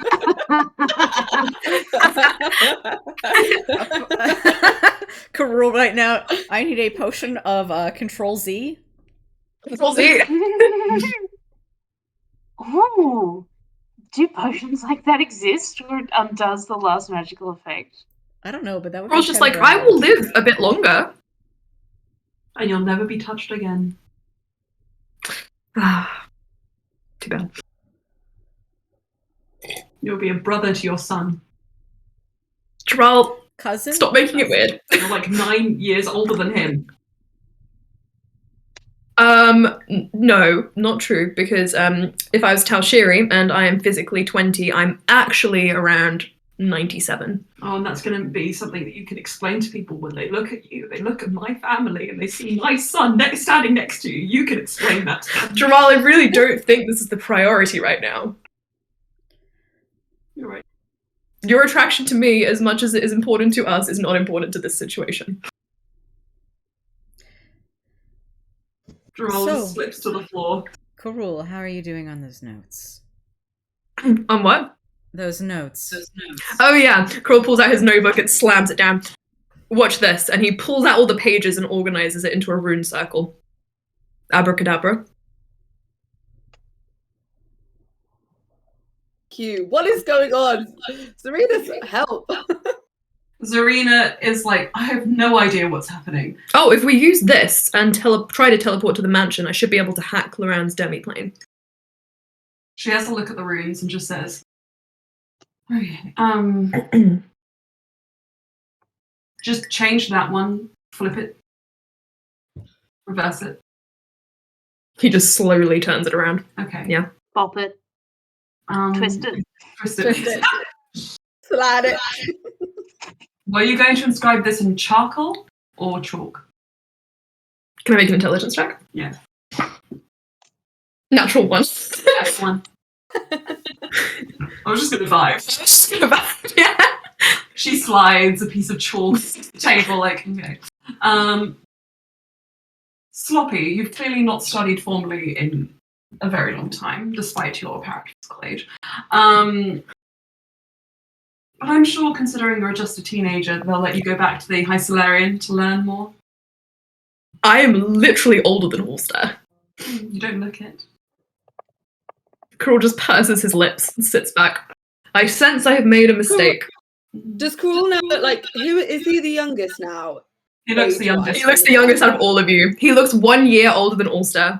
He went from I looking think older. Cass will then turn to him and just be like, shut up, child. The adults are talking. And just be like, right. Yes, I'm so good. This is so good. I hope you speak to Ulster in this manner. Just saying. Ulster's older. He's not. Be quiet. We have other things that are more important than your fuck up. Namely, my fuck up. So, Yes. Zarina says, "No, darling. Show me where all the rifts are. Perhaps we should go somewhere private." This is your office. What's more private than this? I think Cass has any. Georgia, would be like dying in the thought of having to undress in front of someone. But I think Cass is pretty like comfortable with who she is. She's like, well, people can either look or they don't have to. But she's just like, whatever. So that's undressing. Okay, Sarah turns around. You've got 2 homosexual men and a demisexual man. This is a safe space. Yeah. Sarah turns around for your privacy and whatnot. Kroll's just playing with the runes. He's not even looking. As you kind of like take your clothes off, Zarina sort of like starts inscribing runes, and it's like almost like a sort of like skin surface tattoo. So it's like a little scratching feeling. And now your wounds are already quite irritated, so it doesn't feel exactly pleasant. But you do notice the kind of like clarity of those kind of like of those rifts in your skin slowly starting to kind of like pale and dull out, as though giving way to the look of flesh and muscle underneath them. Your wounds at most are about like the deepest ones, like on your thighs, are about 2 centimeters. Oof. But the I was imagining much deeper. you're probably that's still quite. That's like a No, it is still still deep. Yeah. Dude, if you were a human, you'd probably be dead. Yeah. And as that happens, she's like, okay, we might have an opportunity to heal some of these wounds, if there is a healer amongst you. At which point Gerald steps forward and says, I'll save Sleer the effort. I can do some healing. We do need you to recover Ulster, though, so don't waste too much. Don't use your spells on me if I'll you do need it. them. Okay, I'm getting mixed messages. Also, Sleia probably would have just been like, if Sarazar had kind of turned away, Sleia would have like just been kind of holding Cass up and helping Zarina in what ways she could. Sure. No. Kroll's parroting. He's like, I'm tapped on magic pretty much, so I can do a little bit of minor healing. Droll, if you have more than that, you need to save it.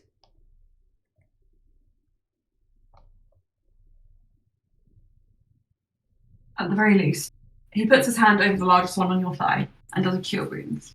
So you had 1 HP up until this point.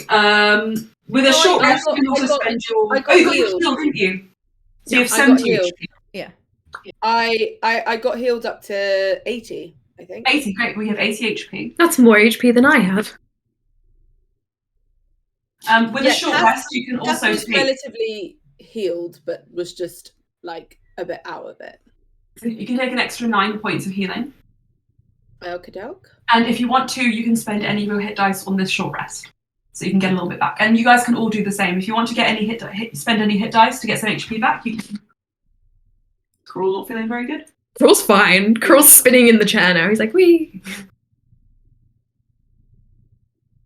You never got to see this side of Cruel when he was your big bad evil guy. No. Dral's just like...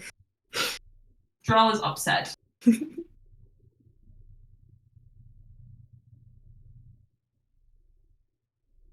me to mute?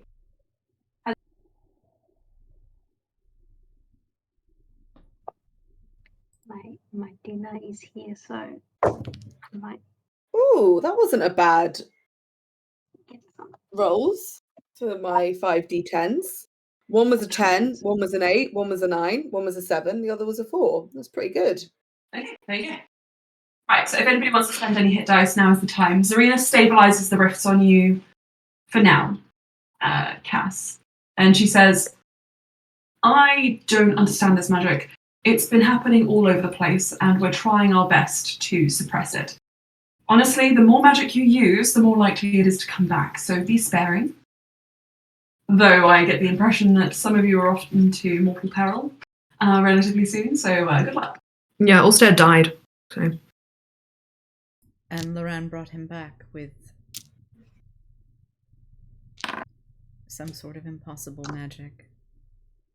And then his mind broke. She kind of stumbles back and is confused, holding onto the desk, and she says, Alstair died. Yeah, Elijah cursed him, so we couldn't bring him back. Luran used some kind of magic to reverse that, but it didn't fully take at first. Where were you when this happened? In Shadowfell. Oh. No wonder it didn't take. Nothing good happens in the Shadowfell. But Alstair was dead, you're certain. Luran can't bring people back. That's not something we do. He was dead. No pulse, no soul. I used 2 diamonds. He didn't come back.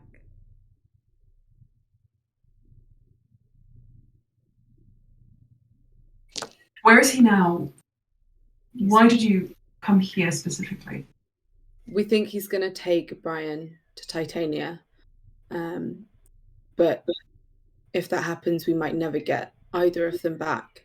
And the Maasai, I think Cass would peter out that bit because she was kind of out of it and would look to Sleia to fill in the gaps about the Maasai. The Maasai wants Karul for imprisonment, and Luran for questioning, but also for running off with Alstaer. Yeah, questioning in the Maasai never ends well. Do you know what they do to their prisoners most of the time? Yeah. I've seen it happen. I was a special case. Usually they send them out into the ice. Return to the ice, I know. I've heard of this. One of my favourite world building details I came up with. But anyway.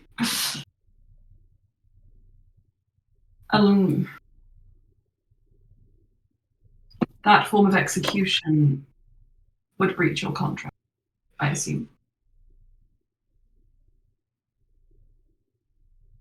It would be far better if I was the one to imprison you. I am not causing any trouble.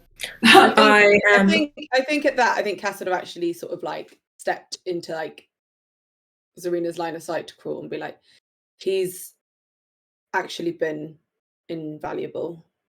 Thank you. Jesus Christ. What do you all? Cruel is beaming. Bad stuff. He is an arsehole and a pain in the arse, and I would quite like to see him carted off into prison, but he's been very helpful and I think we need him. Oh, we definitely need I'm a delight to be around. And that is the nicest thing you've ever heard Cass say about Carol and potentially ever will. So take it in, Carol, and enjoy it while it lasts. I am a treat to have around. Stop mimicking my son. I am older than your son. No, you're not. What is happening? Not anymore, but that's on you. Anyway, we need to focus on the task because we don't have very much time. Right. We came to you, one, because Cass gestures at her now just holes rather than magic holes. Actually, to be fair, she started to get dressed again. I think she's dressed now. And I think she would... I don't think just taking Brian from Luran is a good idea. I think we'll lose any sort of trust between Luran and us that we have, if any remains. But that being said, if they get stuck in Titania's realm, then we lose them either way, and the Messiah will not react kindly, especially to the Feywild, considering Luran's connections. So They're already starting a war, so... Yeah, so whether we intercept them, try and convince Luran to let Brian come with us, or we have to go to Titania's realm and do it, or we just have to spirit him away. Either way, you're the first person I thought of to help. One of the most magical people we know, and you know Luran. And Titania. And you can help us hack his mansion. They won't get into Titania's realm unless she wants them there. So you don't have to worry about that. Titania has... she knows Has she a likes particular like. and Alstaer. Also, She kind of Luran laughs is and just in, says- possession of the gift that was given to us from her. Carl raises his eyebrow when you say Titania is fond of Ulster. It's like... Zarina also does. She says, don't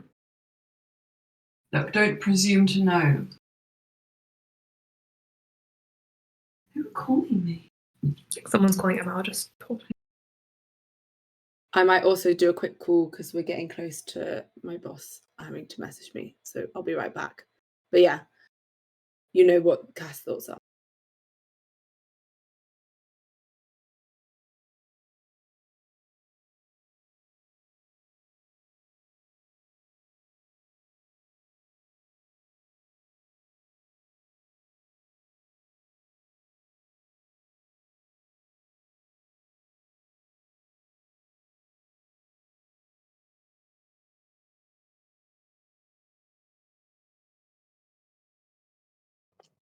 Can't really see what this is. I know, like,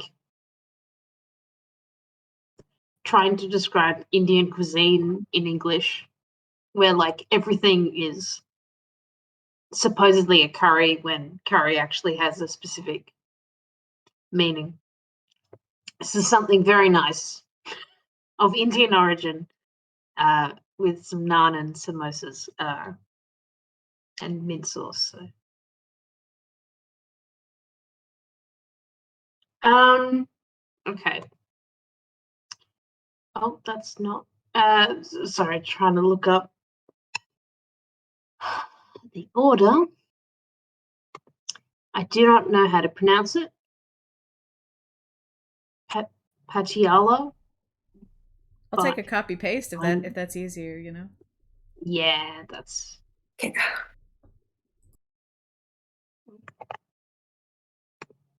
You alright? Are you okay? I'm gonna get credit. Okay. Yeah, I think I should. Yeah, I think you should. Yeah. Okay. So,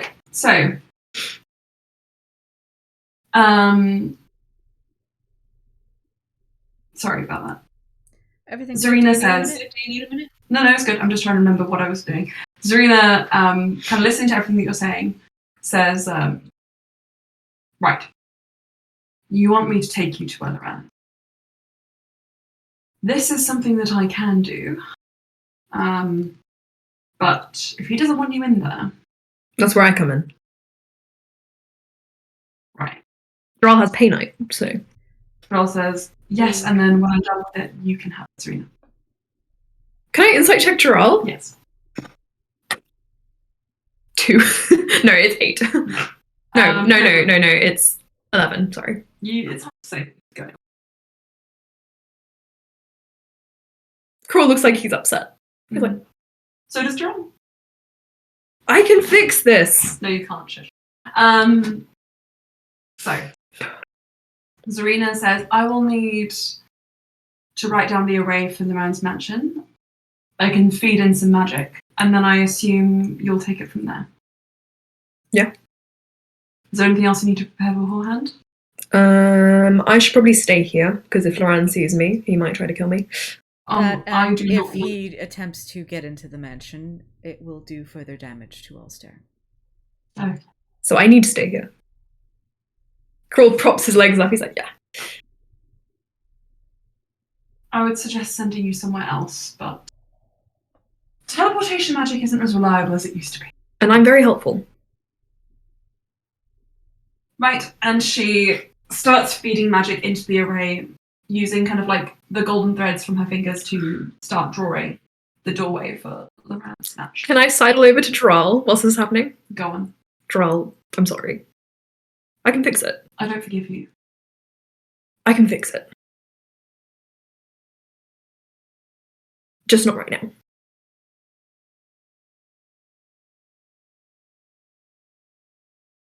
This is the Painite, and he passes it back.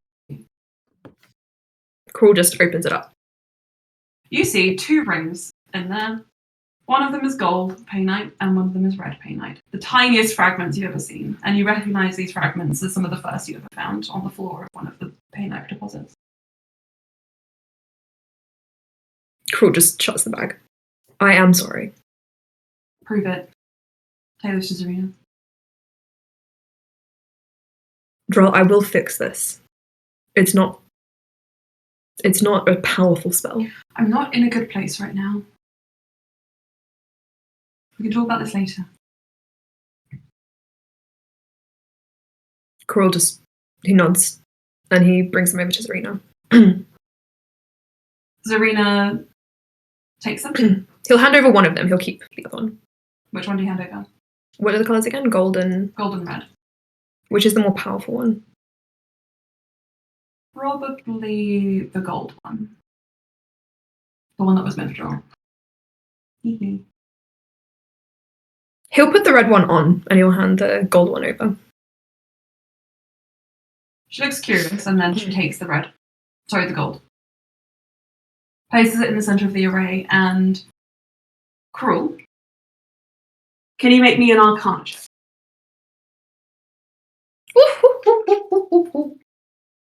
You want to see it? 18. Plus 8, so 26. Very good. Okay. Alstair's dice are popping off today. I had one natural 1, but everything else has been great.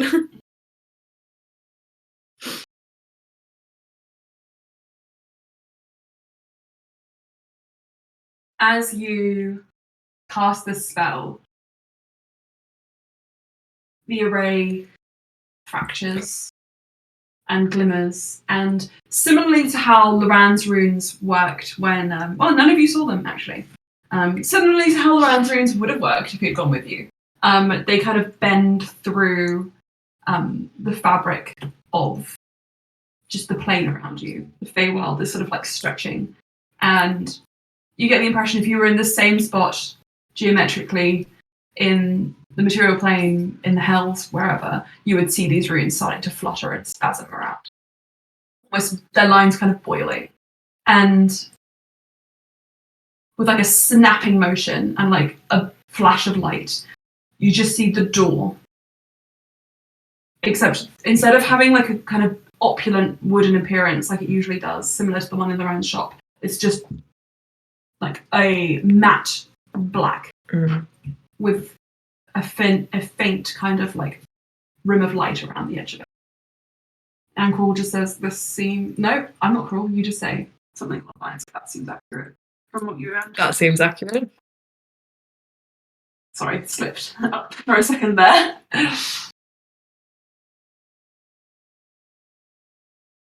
And the way is head. Cruel gestures. Zarina says, do you want me to come in there with you? Is that your intention? The potion of longevity is not permanent. There's a different potion for that. Love you. And Droll will love you again too. Were you really worried about it? You was upset. Aww. That's cute.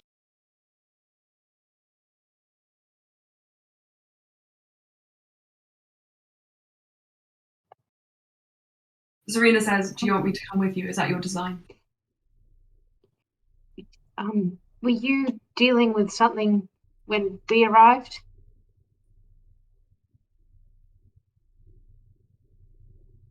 She looks a bit torn and she says, yes. I can look after your office if you like. I'm sure you could.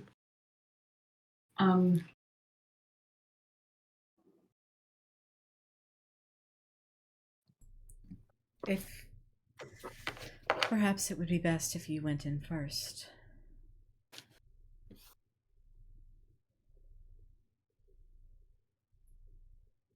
What's your game plan?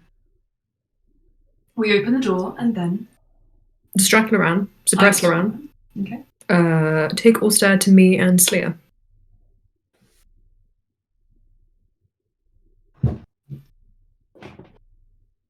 If I can do this, I will.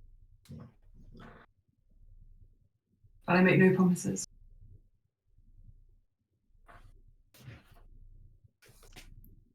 We just want to help them.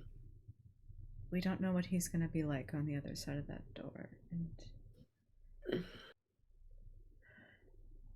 Zarina sighs and puts a hand on the handle and she just says, you have the most likelihood of not being attacked. I have an inclination of what he might be like. Well, I've seen his temper tantrums before. Have we seen one like this? I don't think this is a temper tantrum. It's grief. The scary music supports that statement.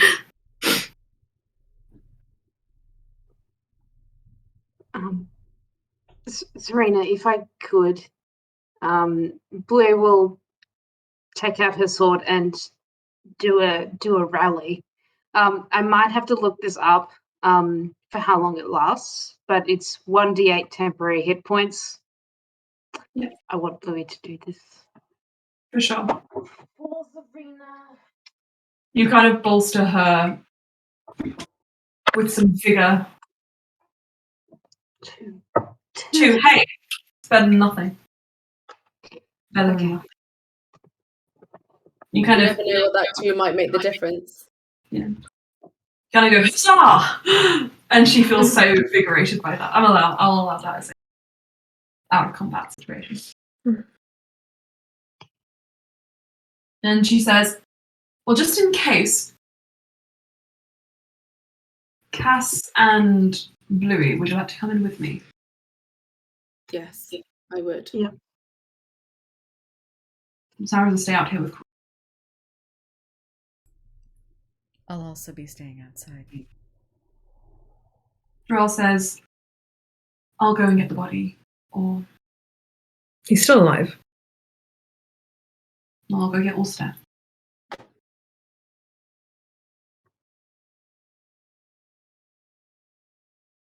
Okay. So, Cass, Bluey, Zarina, Jarrell. The 4 of you line up at the door. Zarina has a hand on it and it clicks down. And she just pushes it open. It sways inwards, usually pushes outwards. You're going to his lair. And you enter the lair, yeah. The mansion does not look exactly as you remember.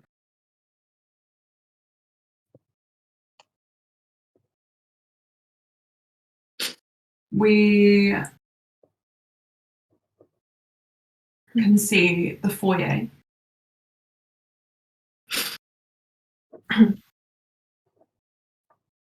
spread across the mansion, stairwells, one on each side, leading up to a second level. 2 doors directly opposite you. The sunflowers, the snowdrops, they've been disappeared to where you do not know. Luran is in control of the look of this mansion. And as you walk in, you feel this heavy thrumming of magic. Just like everything about this room is built on Luran's magic, and it is quivering and shaking. And you get the impression that he knows you're here. That's right.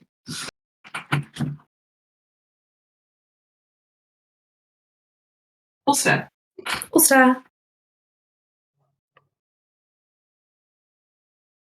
I need you to make me a wisdom saving throw. And roll well, please. 24. 24. He can almost not. He is almost impossible for him to fail those. Yeah. As you are torn between these 2 worlds, the world that you can see, the world that you can actually feel and sense, are all around you, the abyssal sea, versus what is touching you, Luran's hands on your shoulders, clutching you. The feeling, the certain feeling of solid ground beneath your feet, even though when you look down, you just see an endless abyss. It's jarring and an assault on your senses.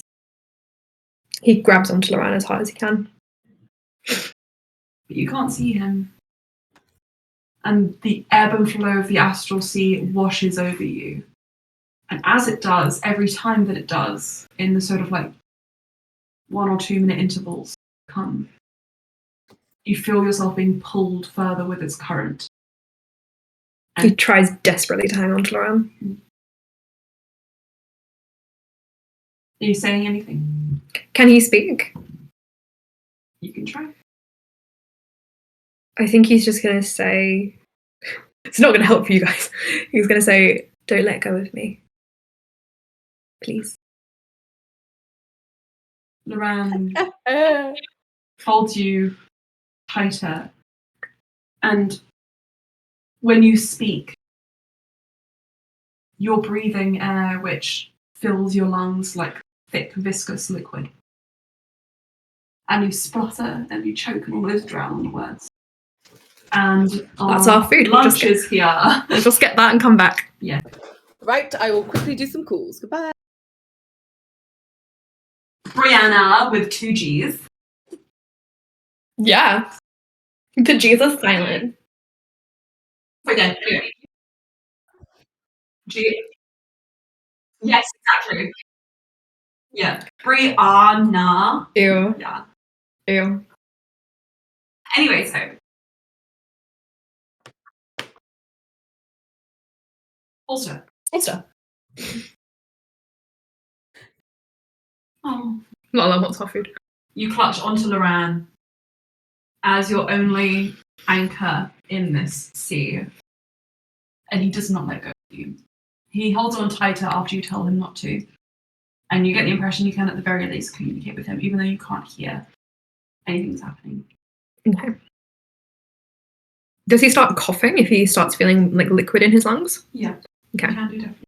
He will And start at that, coughing. Luran just kind of clutches you and kind of pulls you to this chair. Everybody else who's just walked into the mansion. Cass, Bluey, you follow Zarina as she kind of pulls in and she says, I can sense him here, obviously. And she looks around and says,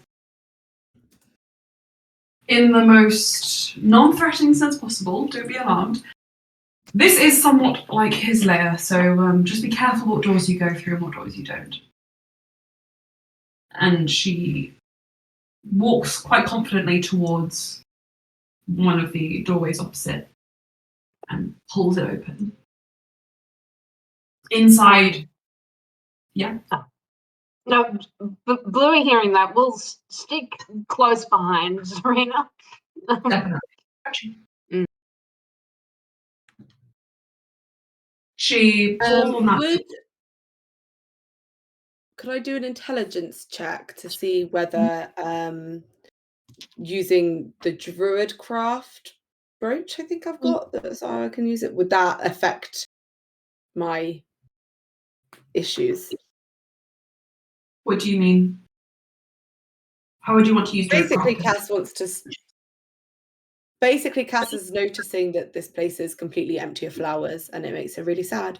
So she wants to start making flowers again in the mansion.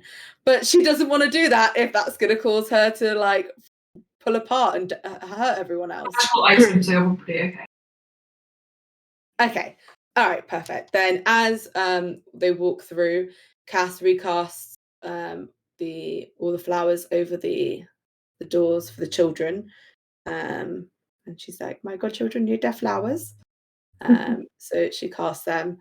And I think as she's sort of walking through, it's a combination, there's a trail of flowers that follow, which is a combination of the children's flowers and dahlias. Yep. Oh, I love that. So, as you... Remember when Alstaer and Luran were casual? Are you kidding? What? Should I do that again? Wait.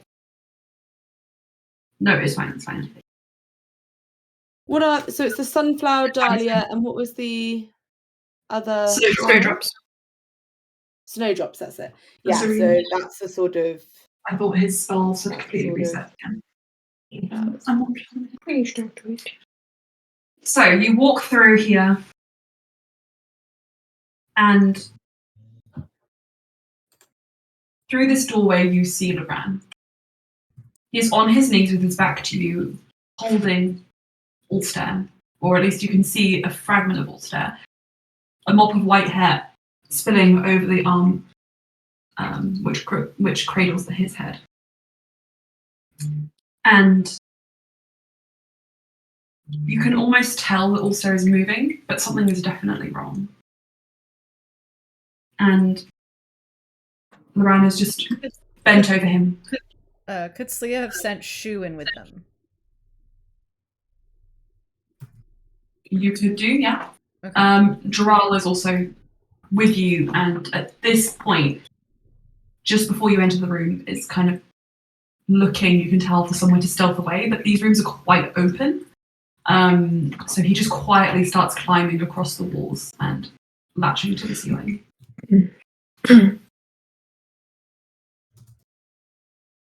Shu is in there with you then, and when she sees Alstaer, she ruffles and bounds forward and starts running through the room. It's about 50 feet, and as she runs, there is just this pulse of magic, and at a point where all of her limbs are off the floor, she's thrown back and she crumples against a wall. And dazed, she's able to get back up again, but she looks at Luran and starts growling. And Luran says his back to you. I think Cass would not necessarily step forward, but sort of step between Luran and Shu and try and see if she can calm Shu a little bit, but say to Luran, we're here to try and undo what's been done. None of us want to let him go.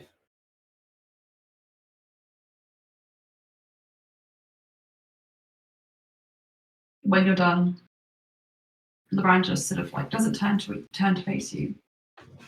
And he just says, "You've done enough, clearly. So leave while I let you."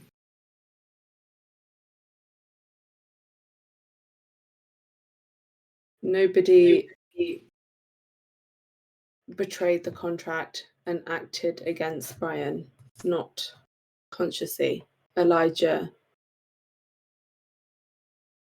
infiltrated our minds and made us act We would never have knowingly done this.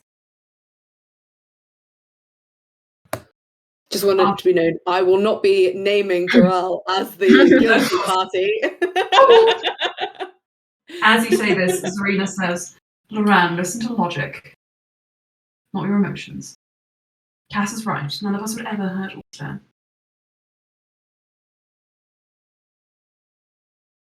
Not intentionally.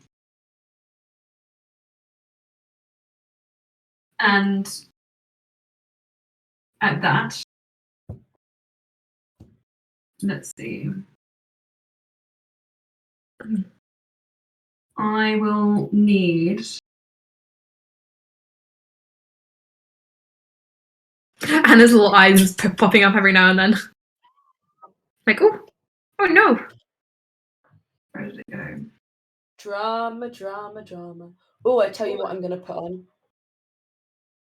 Where is it? Hang on.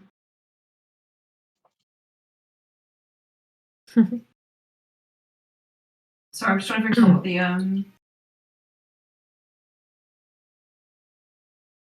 Emma, Lily. Yay. Emma, look. Oh!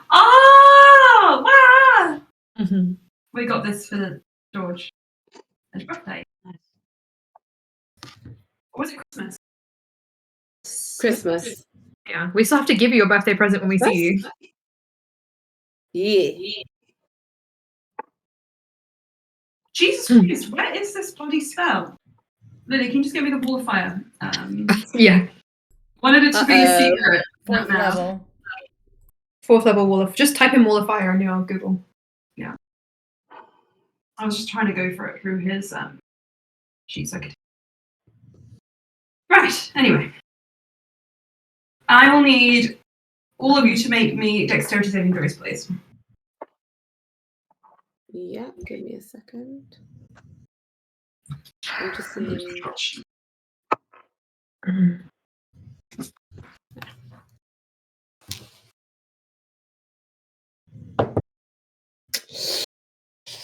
Nope. Bluey, I don't think that's going to cut it. Oh. Yeah, Cass's definitely won't. Okay. So anyone rolling lower than I believe it's an 18. An 18. Mm-hmm. So that's Droll, Bluey, Cass. Cass. and natural 20 for Zarina. Oh wait, Backtrack. if Droll's on the ceiling, is the ceiling low enough that Droll is impacted? You have to be within 10 feet of it. This is not a tall room necessarily. It's just a long room. But for the sake of this, everybody in this room so far is going to be affected, except probably Zarina.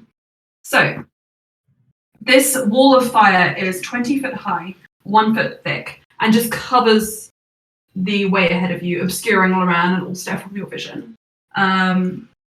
You are going to take 7 plus 8, 15, 23, 29 points of fire damage. Oh. Also, is Shu okay? I'm glad I took the opportunity to hear. She was being pushed to the back. She got a 17 plus. Do you have a She would go. She'll be fine. So anyone who succeeds takes half of that. So that would be 15. 15? For half. If you succeeded. Alstaer would twitch when Shu gets hurt. 29.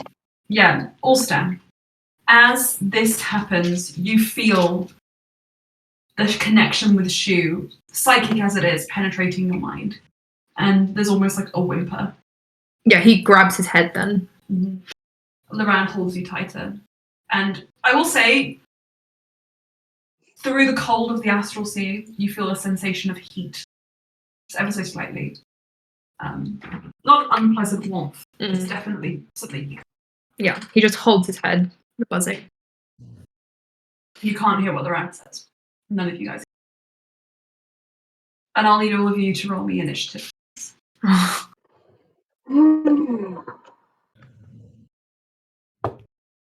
Oh my god, that is poor. That is very poor. Oh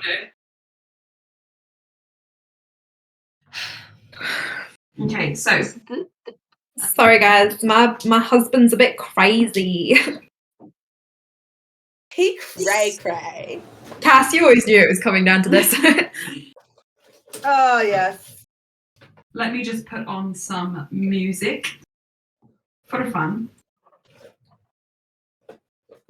Dun dun dun dun dun dun dun. Time Mortal Kombat music. fight your very best friends. Dun, dun, dun, dun, dun, for the fate of your best friend. Sorry, actually. Let's be honest, I have no voice. So, 25 to 20, please. Okay. Then the first in the order will be Zarina.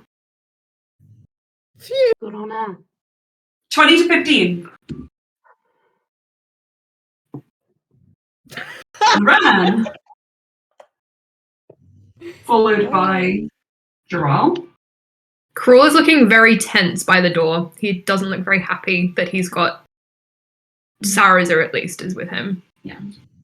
Cass, what did you roll? The door is closed, right, and no one can see Cruel, right? Because I don't feel like that. You can't see, no. You guys are in a different room at the moment. Corey, you probably peer in.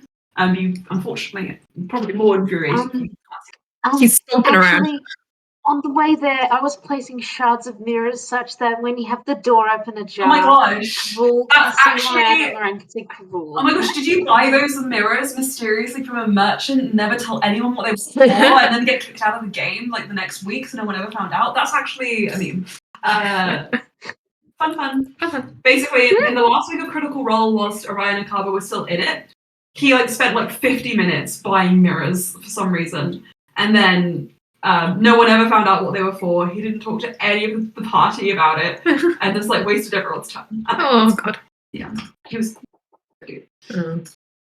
But yeah, then. This is Critical Role law that I had no idea of. Critical Role, I know. I remembered that, and I was like, this is such a bizarre thing to do, and then he just disappeared from the game. What was his name? Orion Akaba. He was just a bit odd with some of the female co-stars. Yeah, especially in the last kind of sessions. But anyway, that's another thing. Yeah. So, Cass, what did you roll? 4. Okay. Ooh, And Louis? I got a 9. A 9. Okay, so you guys are going to be at the very end. 4. What does Shu roll? Shu. Shu. Do you want to be Shu? I think Shu is not going to participate in any combat. I don't think she would want to fight Luran. So if she could sit this one out, she's probably waiting for Alstaer. Yeah. She's there to help us. Yeah, she can't really do anything against the magic attacks. I need to move my chair. Shuffle. Thank you. Sorry, darling. You can go back down now. Mm-hmm. Cheeky monkey. Okay. So,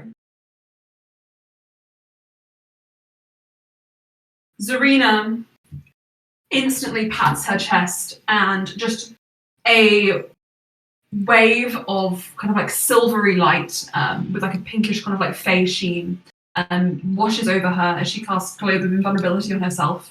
And she just walks through the wall of fire, and it closes behind her like curtains. Doesn't miss a beat. She's badass. Immediately after that, she does something you can't see, but Alstaer. Yeah. You feel Luran kind of tense and then stand up. There's a rush that you feel just like gravity kind of acting on you, even though it is completely removed from your senses. He tries to continue grabbing onto anything around him. And there is a moment where you feel Luran's kind of grip slacken, and then he tightens up again. Okay. Everybody else. Jaral on the ceiling. Actually, no, sorry, Luran is next in the order. Luran is next in the order, and so he's going to do something which I'm going to tell about as it becomes relevant to you. Does anyone have a passive perception of 18? Oh, hang on. Oh, wait, I do. Sorry, my passive perception is 18. Both of you hear the sounds of a door clicking shut. It's going to be a chase. Yeah, a door clicking shut. And you hear Zarina just like, for fuck's sake. Right. It's like we're fighting the spiral in Magnus. Next in the order would be Jaral, and Jaral drops from the ceiling, kind of like wincing in pain, and you just see him disappear behind the wall of fire as well. He's going to take an action to...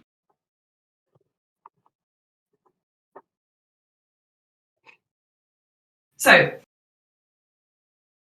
Bluey, as you're standing there like, what the fuck? There is a rush of wind, and like the Red Sea parting for Moses, the fires sort of like part as Zarina's like got a hand like ahead of her turning, and she just says, follow me. And behind you see, well actually no, follow him. Behind you see Jaral has a door held open with two equally similar doors on either side of it. And Bluey, you can choose to follow Jaral or you can pick a different door. I think... Oh. Do you trust that he's doing the right call, or do you want to check a different one? Wait, is this running past Luran and Alstaer to get Following them. There are 3 doors, which they might have disappeared into.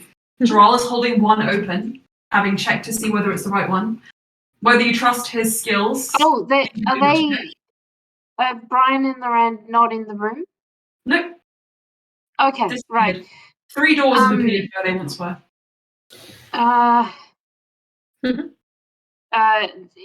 Yeah, Blue will follow Jaral. Dash action to get there if it's a big room. You dash across the room to get into this doorway. When you look inside, you see a curving kind of corridor. Make a perception check for me.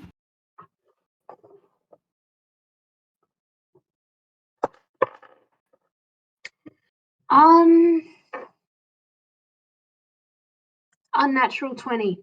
Oh! You hear the sounds of rushing footsteps and Alstaer. As you lie in Luran's arms, you feel the juddering forces of movement. I think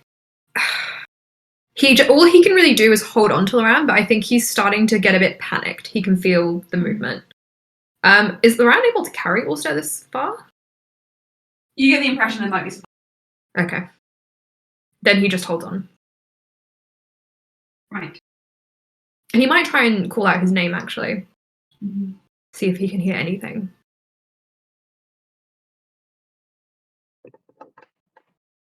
Cass, do you follow Blue? Bluey, did you sort of shout like they're here, or like give any indication that that is definitely the correct door? You can do if you Yeah, like she wouldn't have like held back to keep Luran guessing. So Which way? She might have just said Cass and then like motioned with her head or something.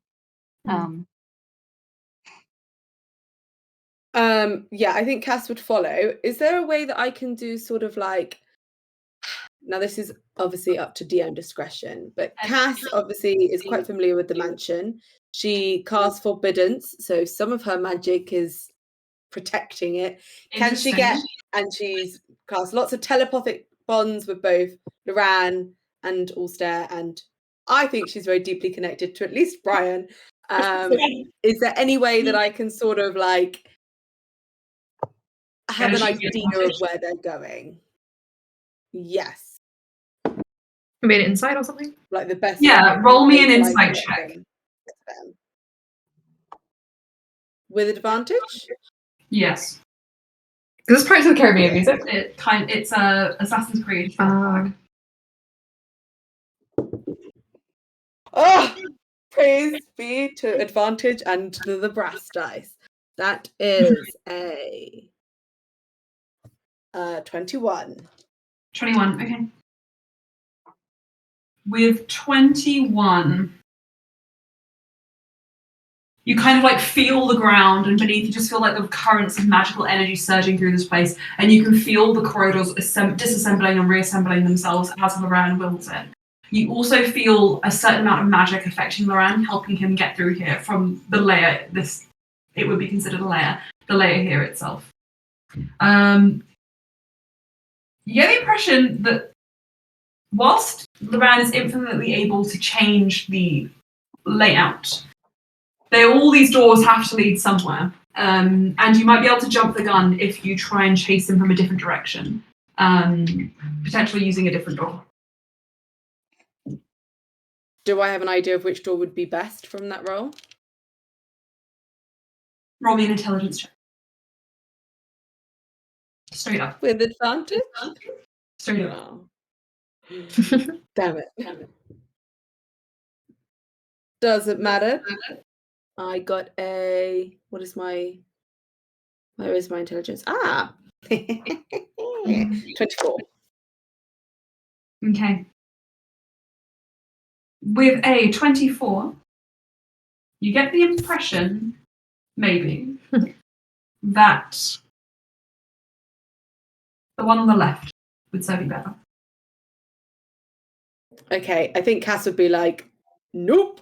And you just see her like run past you, and instead of going down to Gerald's door, she just wrenches open the left door and is like, this one. Just go. I love that. I was like, oh. Oh. I tried. I did my best. You did my best, bro. Okay. So you might hear her like shout behind, like, maybe one of you go the other way, see if we can thing, but it's very quick. Yeah. She's basically going, and it's just like you get the impression that maybe one of you could go a different way, but whichever way you go doesn't matter. She's going this way. Mm-hmm. Okay. So you carry on the other way around, and you start to feel, kind of following those currents of magic, yourselves coming in an arch with Luran in the middle. And you round the corner, I think, after a little bit of running, considering this is like more of a chase right now than a combat. And you see Luran kind of like in between the two of you, and he is holding Alstaer, and Alstaer looks terrified. There is like his face is contorting as if he can see things, or terrifying more like. It's contorting as if he can see things that aren't there, and looking all around but never looking at you.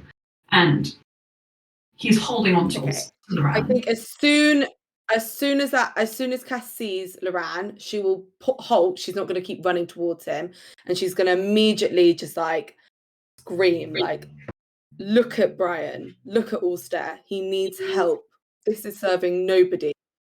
We want to help you both. Please let him.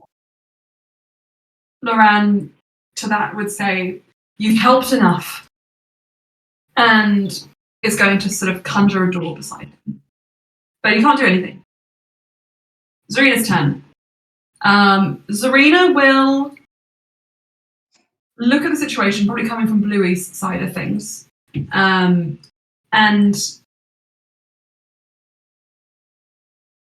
I think the only thing that she can think to do is to rush up to Alstaer. Luran be damned. And she holds onto his hand and says, sorry, son.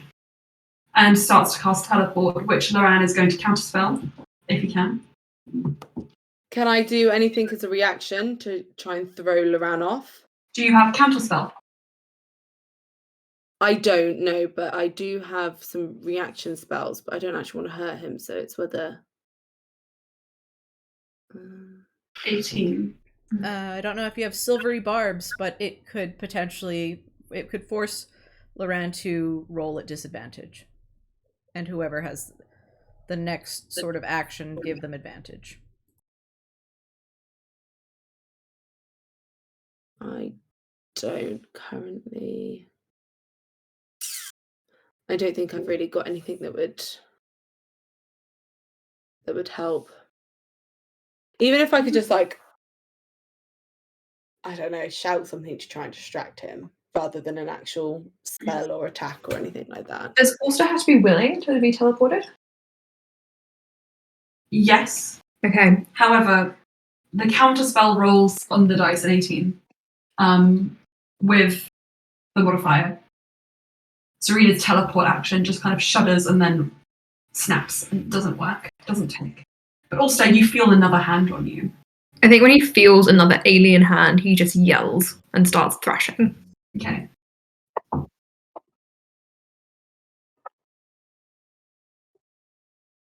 Luran, at that, considering it's his turn,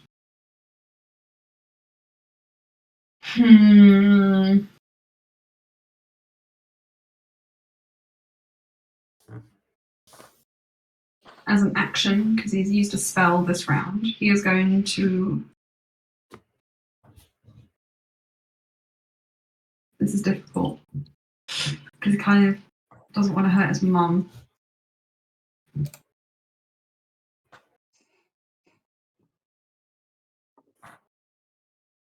What do you say, Cass? When you call out, what do you say specifically?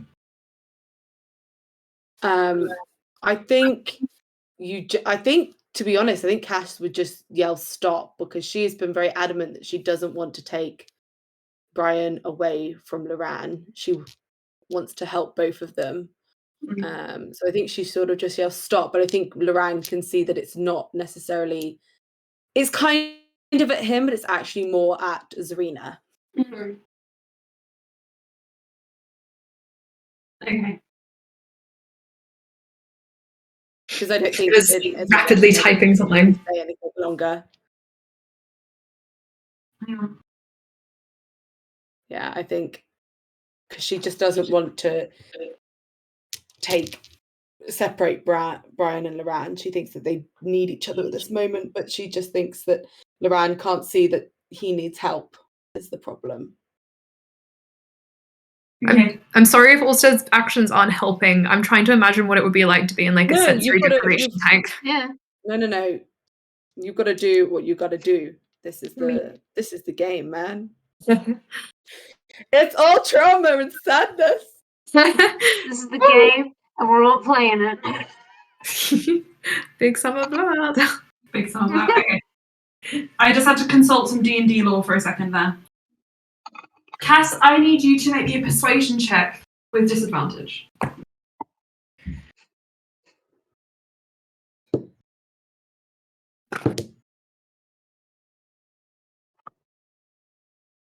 With disadvantage, that is... Both are bad rolls, but it is Cass with her persuasion. So with disadvantage, that's a 22. 22, okay. And that is like one of the lowest she can roll on persuasion. So Luran shoves Zarina away, and she hisses as his touch kind of nicks her skin, and you can see that his hand is like just a light beneath, like when metal is superheated, it's just white hot and glowing, and he looks like he's ready to pull something back. His shift is completely taken over him. But he shakes it and instead throws his firebolt at the ground at your feet and makes Serena shuffle back again. And he goes through that door. To the side. leaving the 3 of you. 4 of you, sorry. Dural is there, but you cannot see him.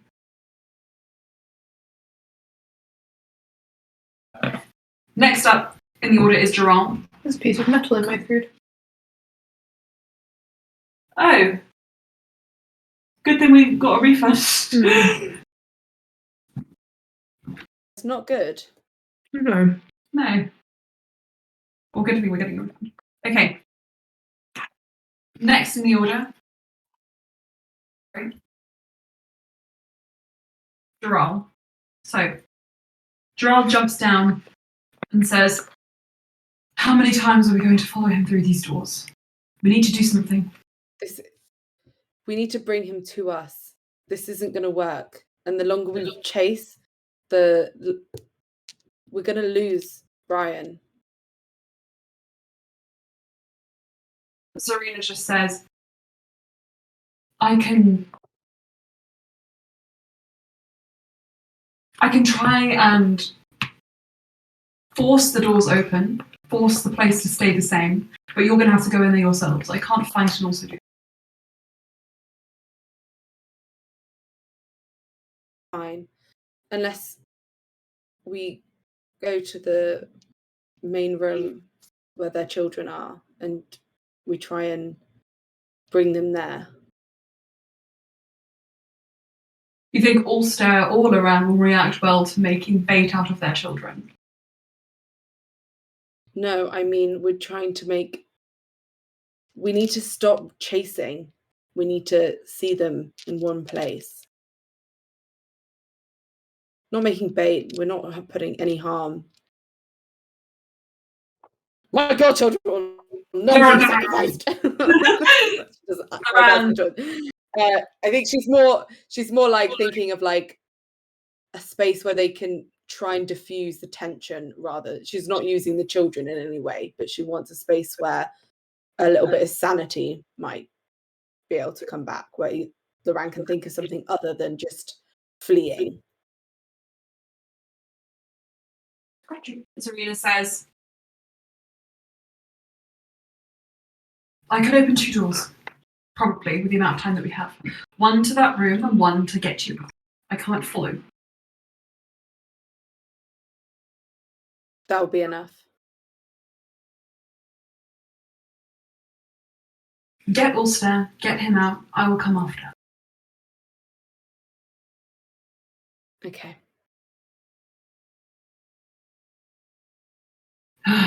And she'll bend down and she starts casting something into the floor. Again, runes flying off, golden threads, everything weaving together to create, forcing Luran's magic aside, a new portal. And it takes about a minute before it fully fleshes out big enough for Bluey, the largest of you, to go through. And she just says, grab him and go. I don't know how it'll happen, but do your best. We will. Do you go through the opening? Yeah. Cass does. I can't speak for Bluey. The door that Luran made, is that still there? Yes. Has it been advised to not go through that door for any other reason than to stop chasing him? It's up to you. I think Bluey will go to that door, open it, close it gently, and then get her gem of brightness out and just sort of stand at the door. Okay.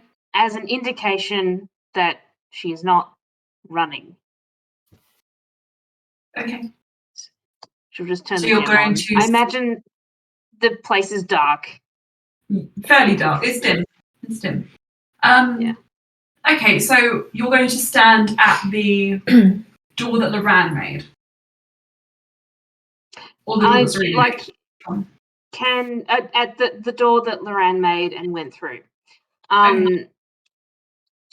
Is he still visible? in the room? He's not visible, I'm afraid. Alright. Alright, she goes. Following Okay, Cass? she goes back through. And into Zarina's. Okay. Right. Leaving Zarina behind, Cass, Bluey, Gerald, the three of you instead enter. And you find yourselves in a more familiar setting. Sunflowers, snowdrops on either side of this room. The snowdrops a little bit around the corner. And the dim light is replaced by a kind of warm, softer, comfortable hue. But you're alone in here. And Gerald, following you through, looks around and just says to you, Cass, and then when you arrive, you catch tail end of it, he just says, Luran isn't going to see this as a pacifist action.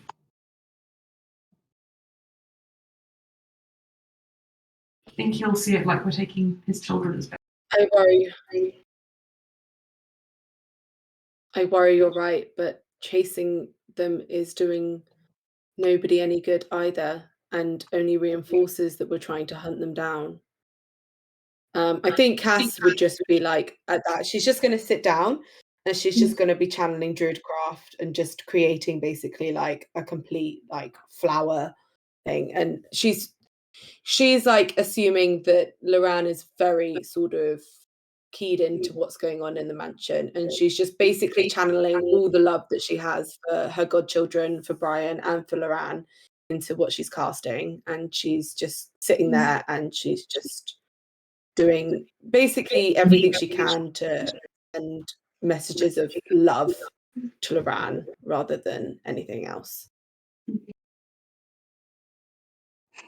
At which point you will need to make me an Arcana check.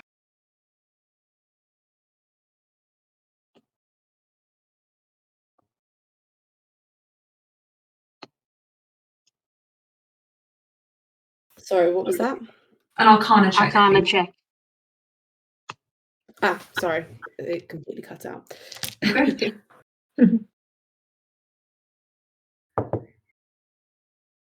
Oh my god. Is it good? It's a natural 20, so 31. Okay. You can sense Luran's presence kind of like simmering at the edges of the room. And you get the impression this is not a welcoming kind of magic. Definitely gives off a very different vibe to the one that you're putting out. We're going to take the initiative order back up again, taking Zarina out of it now that she is holding up this room and creating an exit for you all. Luran is at the top of the order. And you see, kind of similar to how Zarina casts the magic, but a lot more stable considering it's his own lair. A tear kind of rip open and Luran walk through it, holding Alstaer against him still. And you can tell that he has also got a certain amount of magic affecting him, allowing him to act currently, considering he is weakened by his wish spell that he cast earlier.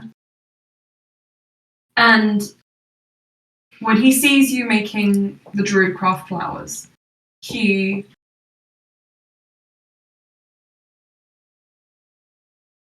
snarls and he crosses the room, and then, still clutching Alstaer in one arm, he raises a hand and is going to cast a spell at you, unless there's anything you can do to avoid it. I don't think Cass is going to avoid it. I think she would have made sure that she's in front of Bluey and Gerald, and she's just going to. She is. Considering Cass is quite an aggressive action first rather than thoughts, she is basically doing everything she can to show that she does not want to fight Luran and that she's only here because she loves them. Yeah. And if that means that she has to take damage, then she's happy to do it. I think Luran says to you, "Are you making fun of me? Acting all holier than thou, coming into this place and acting like that." I brought you here because I don't want to chase you. I want to remind you of everything that you have and everyone that loves you, both of you. All we want is for both of you to be well and whole and together. We don't want anything else. That is it. I want my godchildren to see both of their fathers. You want to pull one over on me. You took me to somewhere where you knew I couldn't use destructive magic, but you were wrong. Because I'll direct it at one target. I don't. That's fine. You do what you need to do, but we're here for both of you. If this is what you need, then this is what you need. I'm not saying that like you're better than me. I'm not better than you. You're acting it. What do you want me to do, Luran? Do you want me to attack you? I don't want to hurt you. I want you both safe. I want you to leave us alone. And I think I'm going to need you to make it extremely safe. Not my best. So this It's such a fun beach episode. Beach. Like I thought. Terrible. A 4. Whee! When do I have to make another wisdom? Right, so have you ever heard of chromatic orb? Yes, I do have such a spell. Wait, yes. isn't chromatic orb a targeted spell? So Luran would have had to aimed it instead of a dex save? Aimed it at Cass. It's a person. Yeah. He said, I can target one of you whilst holding his hand out with the intent to hit Cass. Okay. Sorry. I just was but confused about the dex spell save. attack. It's it's not a dex save. Oh, It's a sorry. ranged My spell mistake. attack. 18 plus 10, 28. Yeah. Okay. Sorry, because I think I was looking at Flaming Spear, which is quite close to it, which is Dex 18. Anyway, so Shooby Dooby.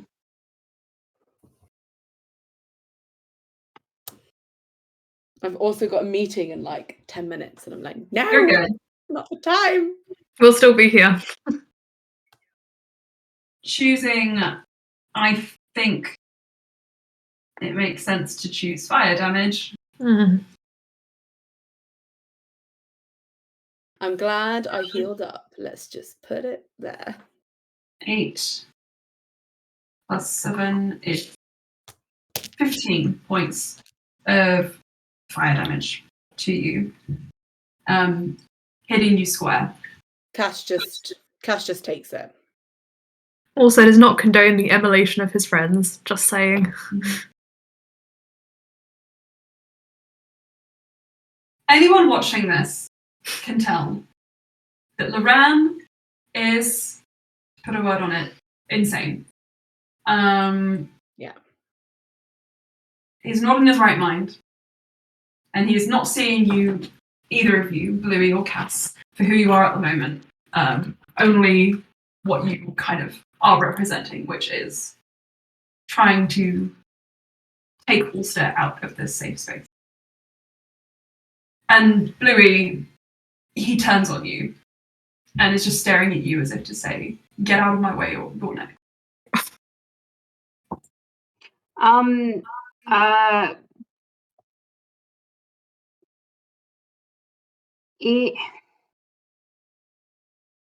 Okay.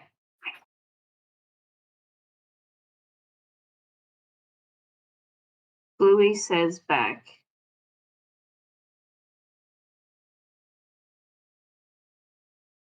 please let Chu come to Brian. And Bluey's gonna back up. She'll offer a hand up to get Cass off the floor, and she'll also look at Gerald. And she will look as if she's turning to leave because she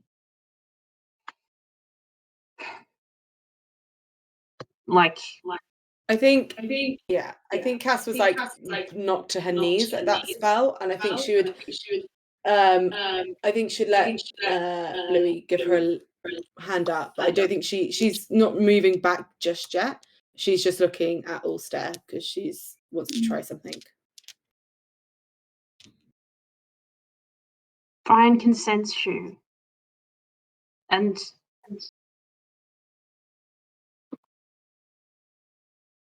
if he can, if he can't see or hear,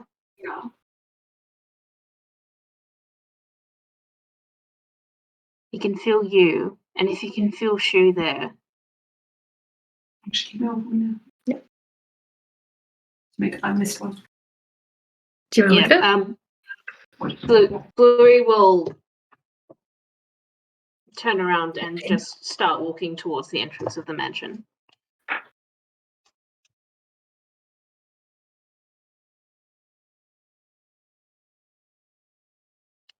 When you mentioned Shu, there is a moment where you see the kind of room kind of like fuzz and like blur at the edges, and when you turn around, you see the sort of other end of the original room you walked through with Shu still cowering there and the wall of fire still up.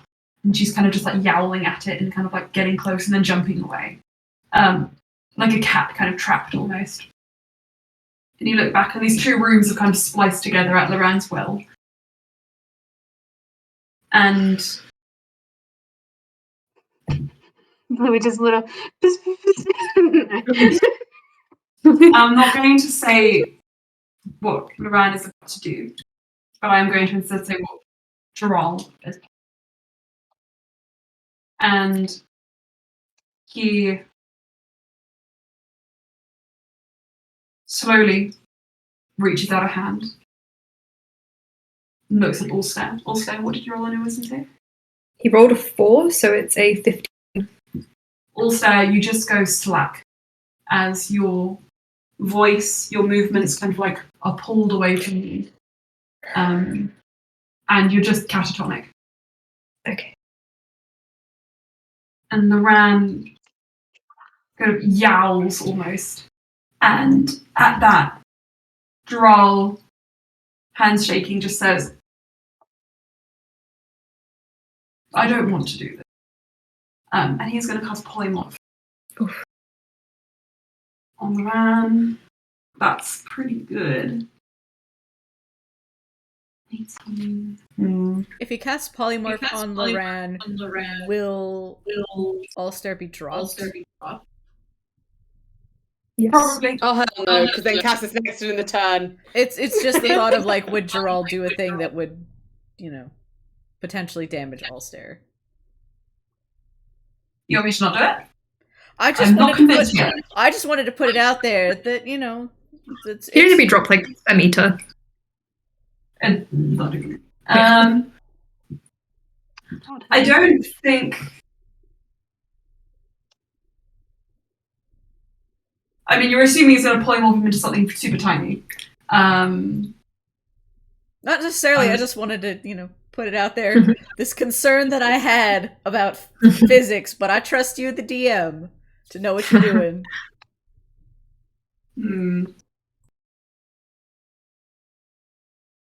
I think polymorph is what he would want to do, but I'll roll intelligence check for him. It's 17. I think he's going to stick with it. But regardless, Luran rolled 19 and his skill was 18, so it doesn't. Oh no.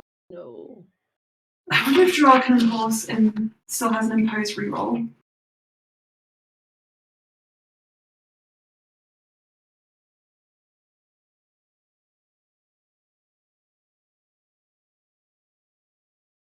He's going to add his inspiration to it. Oh, nice. No, that doesn't work unless it's his own roll. That's so annoying. Okay, never mind. Right, next up in the order then. Did Bluey roll? Did Bluey roll a foresight for today that she could use? It was already used up, and she hasn't had a long rest. Bluey, it's your go. Hang on. Once a day. No, a day has not passed. No, ever. I'm sorry. It was very cool when you did use it though. Yeah. Little good fuck you. Regardless, Bluey, it's your go. What do you want to do? As Gerald's spell kind of fails. She saw Brian kind of slacken, right? an unconscious sleep sort of slacken. Sort of.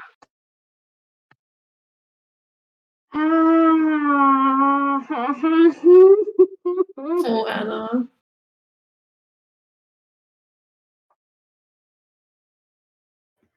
I might have to disappear in a second. Just That's okay. FYI. Do you want to tell us what you wanted to do with I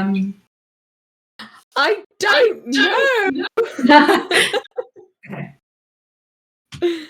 Louis, do you have any ideas? I mean, I had a few before Gerald decided to do what he did. Don't Yeah, understand. damn it, Gerald. But see, if she models that sort of behavior where she slaps Gerald in the face right in front of Oh no. Luran, who is insane, that is not good behavior.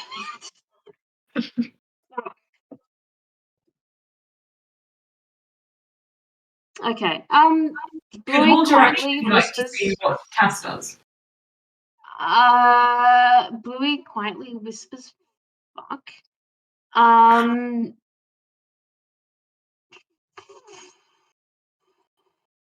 She steps in between Gerald and Luran, looking at Gerald.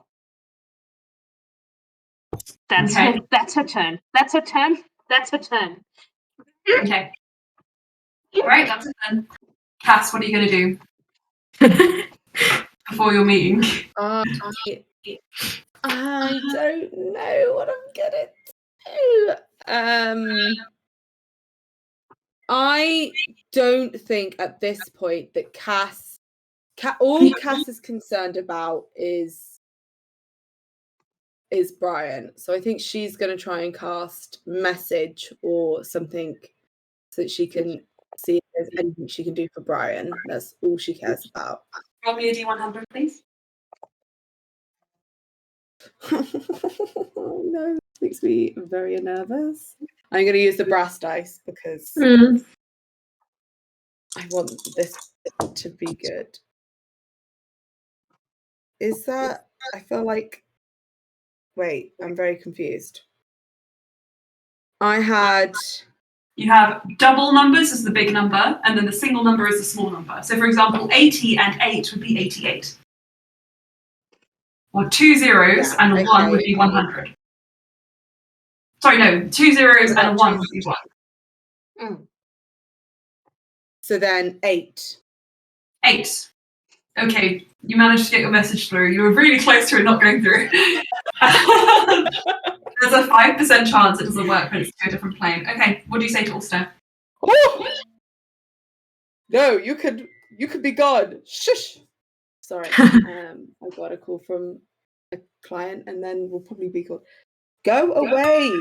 Not you. Shoo. Right. Sorry, I've hung up on them. Doesn't make me look unprofessional at all. Yeah, I think Brian will just hear like a very like anguished cry from Cass being like, "What do you need?" What is Ulster's experience right now? You're untethered, drifting through the astral sea. You can just about feel a golden thread kind of tying your chest to Luran. He would say in a very small voice, "Hold my hand."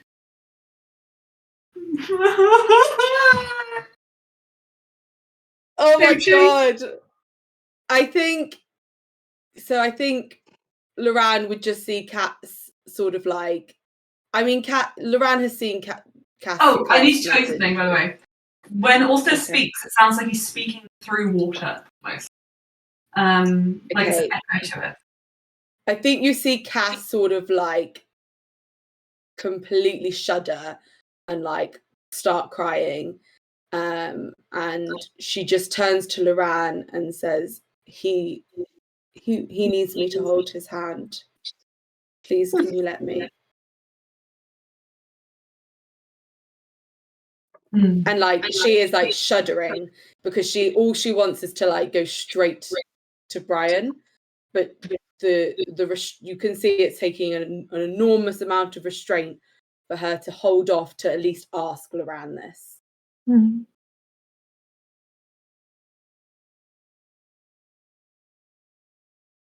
Luran says in response to that, "It's not your hand he wants. He needs everyone. He's drifting. He sounded so quiet.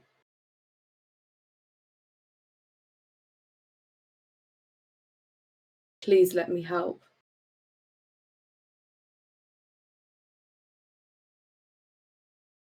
Is this your turn? Is there anything else you want to say? Anything else you want to try and do before the order read goes? I think you can see like Cass like basically quivering with sort of like just desperation at this point. And she is basically pouring her soul out to Luran, and she would do anything at this point just to hold Brian's hand. Brian is sad. Oh, no. What? Okay. Hang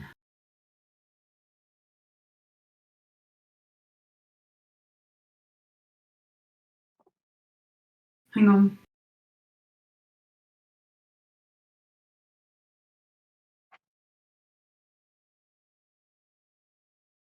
It's never good when the DM's smiling and saying, "Oh no." No, it's not that. It's something else. Sorry.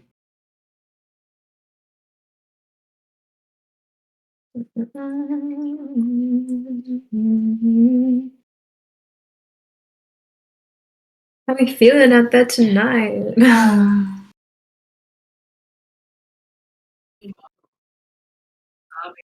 Yeah, literally like about to cry. Like Cat, like I think Luran also knows Cass very well. Like this is they've all gone through some shit. This is the most desperate she has ever been for anything.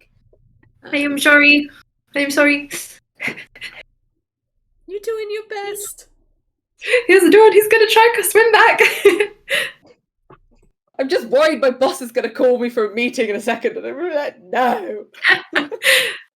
Don't worry. This is a long game. We're not been playing for a little while after this.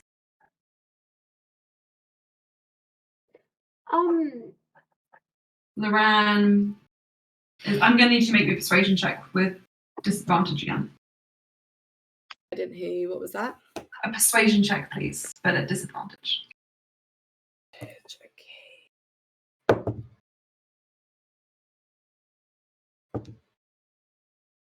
Okay. What is my pluses?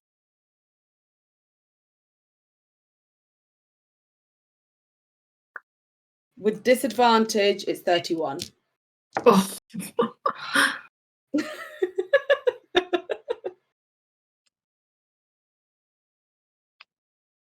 I need this to happen.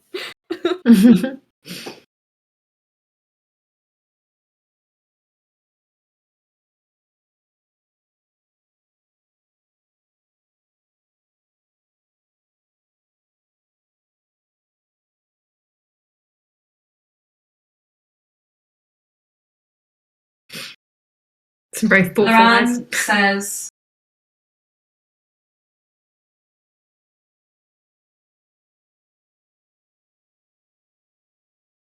"I don't want to hurt you. I don't care if you do.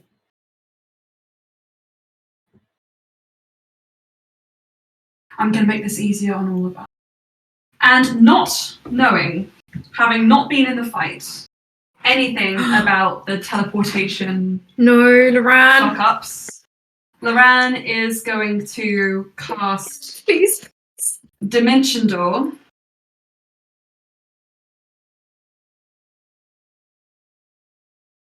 Actually, he doesn't have that. He's going to have to do plane shift. Luran, please.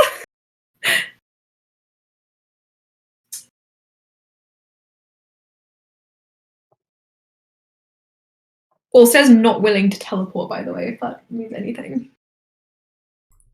Usually it's some sort of He wouldn't know saying that. willing. He wouldn't know that. But also, how does that work from a demiplane? Or does it not matter because you're just shooting through a different plane. Yeah. So the point of origin is kind of irrelevant. Cool. Thank you. As a reaction, can I try and teleport to them? Do you have a teleportation reaction spell? I do. Not ideal, considering how fucking fucked up Cass is. No, this is not good. This is not good at all. Yes, you can do this. Now, Alstaer, are you willing? No, he's not. He's knowing what's going on. Not knowing that. I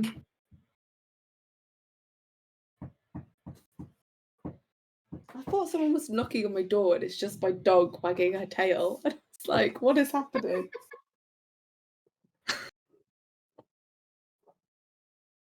Being unwilling, I need you to make me. Well, he's not going to make a melee spell attack against you. He thinks you're willing.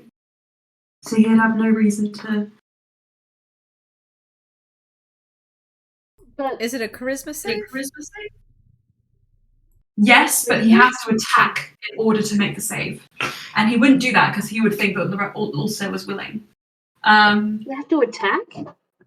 Alstaer doesn't know who's teleporting him, so he wouldn't be willing for anyone to teleport him. I think you would be able to recognize Luran's magic. Make a Arcana check. Natural 20.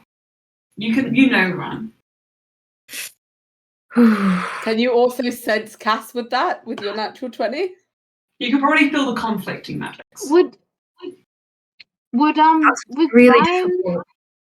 would Brian have said anything in response to getting a message from Cass out loud? He's catatonic. That's kind of going back a few, like half a minute or something. He can't speak anymore, can he? Oh. That's true. Okay, I'm going to say this because Alstaer still has some presence of mind. If he can feel conflicting teleportation magics. Oh. Camera on, because I am here. Alstair would be unwilling to teleport because I think he would sense that something is wrong. If there are multiple people trying to teleport around him, his immediate thought is probably that Luran is trying to kidnap him, and he does not want that to happen because he wants to just be safe. Yeah.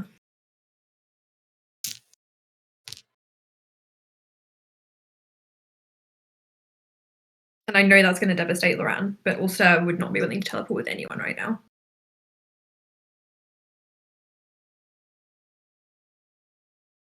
You just hear and you see in the moment where Luran realizes Alstaer isn't coming with him, his mouth just falls open into a scream, but it's gone.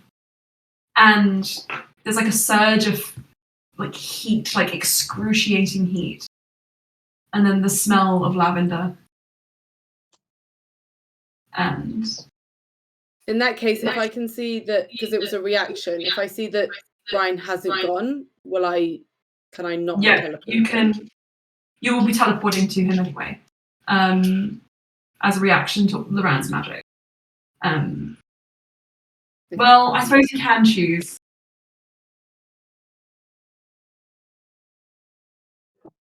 But it would, because I would have.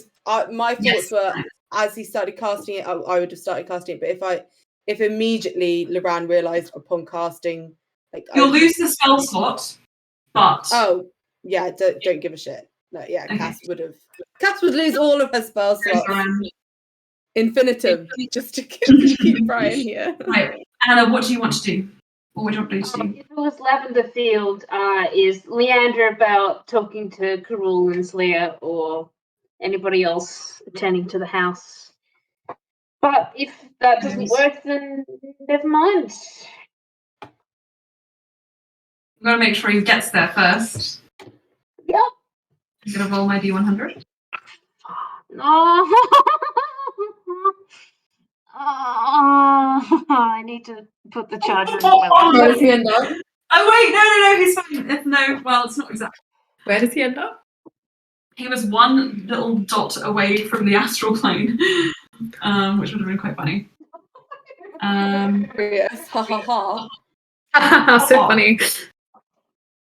Where does he go?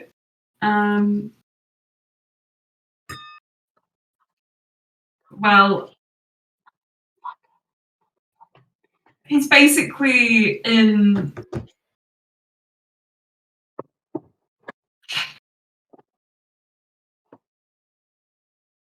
I'm not going to tell you. You don't know. We'll What? find out eventually. What? Find out eventually. No! How dare you? Nah, I'm cool. So, Luran disappears, and as he disappears, so does his wall of fire. And the mansion is slowly starting to close off. And Gerald. I think Cass is running to Brian like immediately. She's Wait, is Brian there? Gerald runs to the door to hold it open. Yeah. Brian's still with us. Yeah. Cass literally grabs hold of Brian's hand and is channeling like all the love Druidcraft possible as like literally grabbing him and running. It wouldn't have been good if Alstaer had gone with Luran because it's very unlikely they would have gone to the same place. Yeah. Luran doesn't know anything about that. I know, but it would have been even worse. If the mansion looks like it's about to collapse, we will run to get Shu's attention and try and get her to come back through the entrance and to get to Brian. Okay. Okay.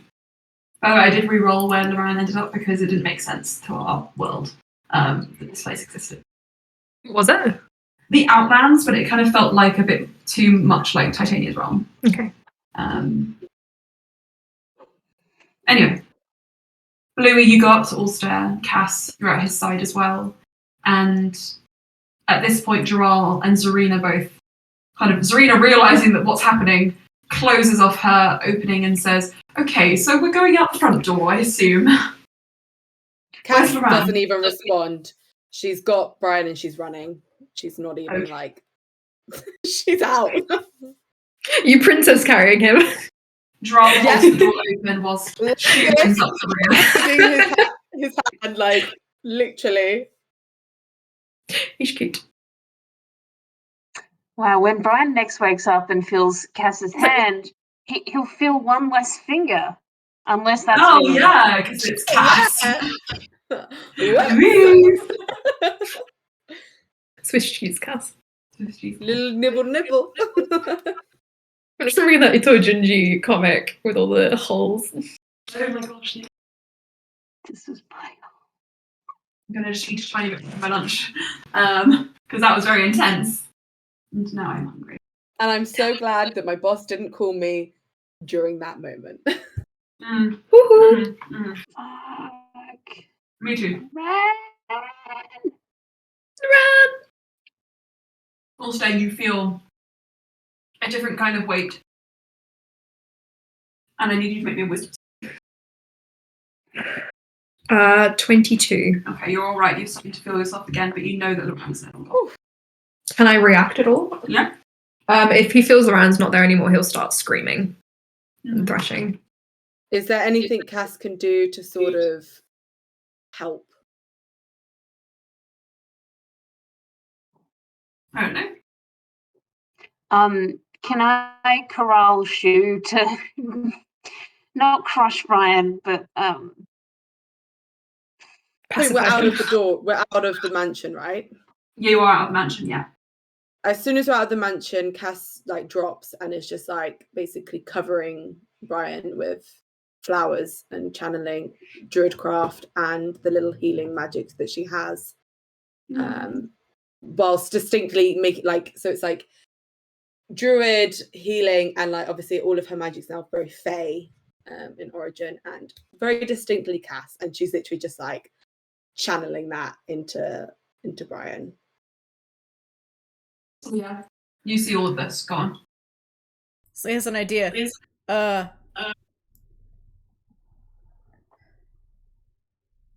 She kind of taps Karul on the hand that has the Painite ring on it. And says, I think... Remember how we channeled magic into you? Well, let's try and do the reverse. Let's channel some healing magic, all of we got, into Alstaer. And see Put him on the table. we can use that Painite for some good. Huh? And then I will take over Alstaer while you do this. Okay, cool. Emma's going to play Alstaer for a bit then.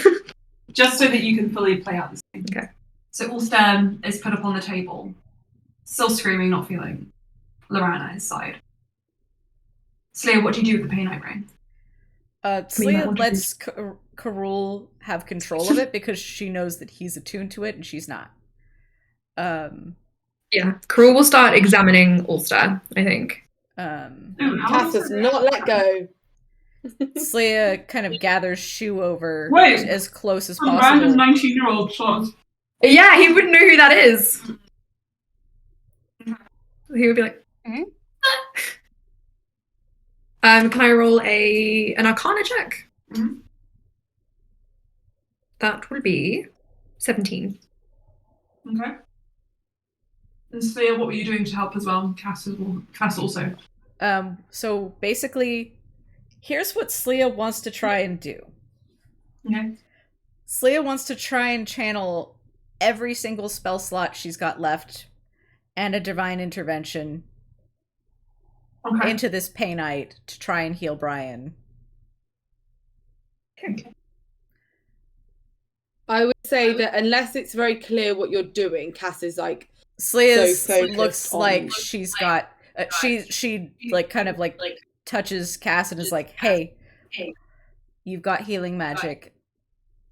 I'm gonna pour everything I've got into Brian and see if we can't bring him back. I think you see Cass will look at you, nod, and I would say, just for aesthetics, so that you all can see, her fairy wings, which are only protective, are out and like basically cocooning her and Brian at the minute. Karul kind of he bats his hand so that he can hold Alstair's head to perform his Arcana check.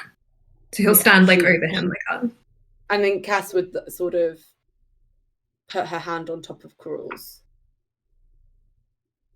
One hand on top of Karul's, one still very much holding Brian's hand. He feels that hand, and I think he's just clenching and unclenching his fist. Mending? Yeah, if Bluey's got anything, Okay. I mean, it's not like a spell slot. It's Karul will say, I think this is probably in character. Mm-hmm. Don't put too much into the Painite. You could overload it. Be careful.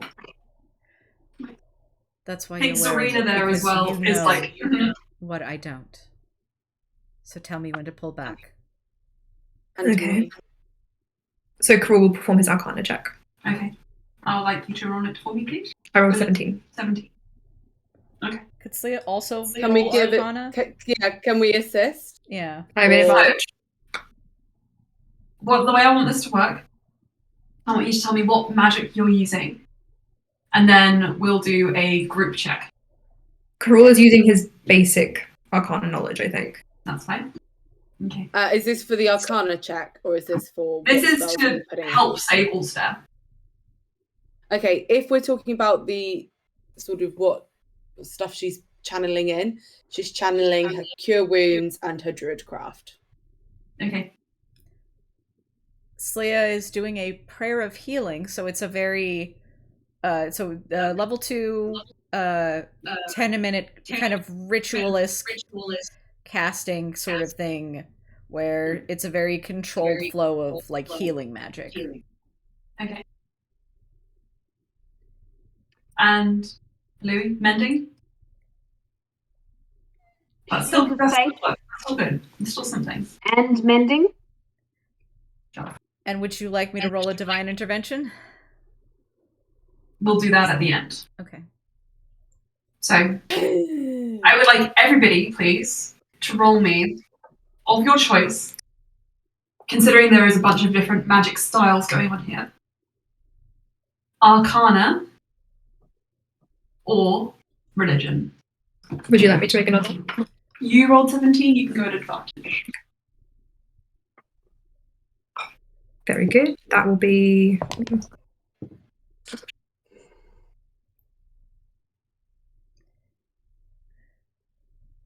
24. 29. 28. Nice. 9. I'm sorry. 9 religion. It's fine, Still Blue. something. Yeah. Okay.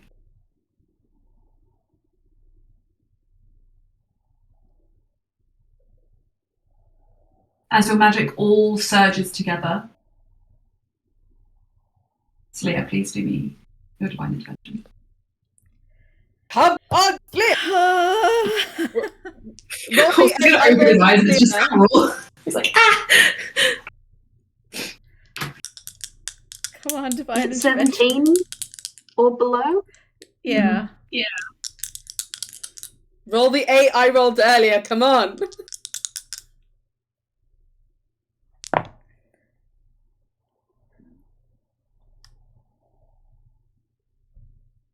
It's a 19. Oh my god! No! No fucking way. Come on, do over, do Oh, over. it's so close! Oh my god. It's so close. Can we get like, a little like divine sprinkle?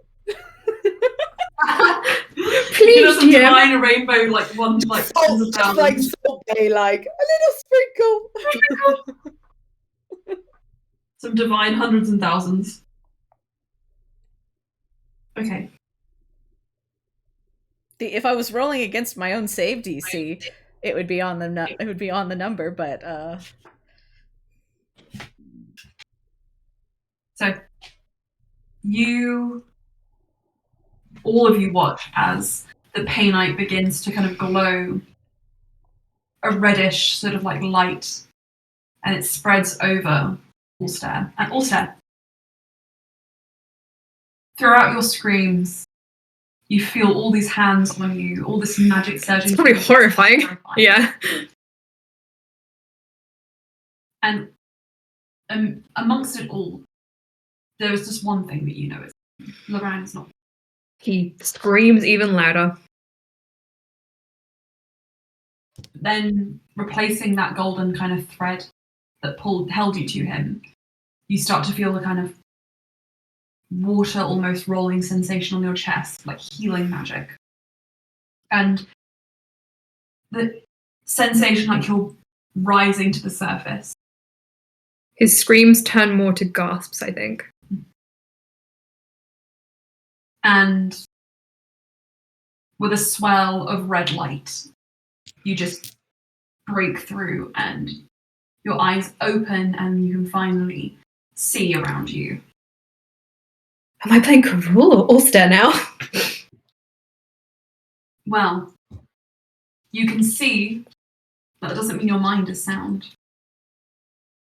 You still have those memories fracturing, muddling everything, and you are basically speaking in tongues. You can't. Can I see everyone? You can see, but you can't communicate. Okay. So the first face that he sees is Carul's, and he just covers his eyes. He's like, And Coral just backs off and is like, okay, so we need to do more. I think as soon as Brian like opened their eyes, I think Cass would just sort of like, still holding onto one of their hands, would just sort of like cup his cheek and just sort of like rub it, not like making him open it, but like, and I feel like, I don't know if he can feel anything, but if he can definitely feel Cass is crying. he kind of rolls onto his side and curls up, just holding his face. Oh my Cass is like holding very Drop. close.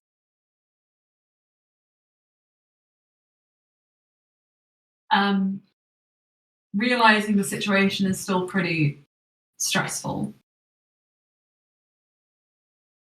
Gerald pulls you aside, Slayer, and just says quietly in very rapid undercommon, Not that Alstaer would be able to communicate at the moment anyway.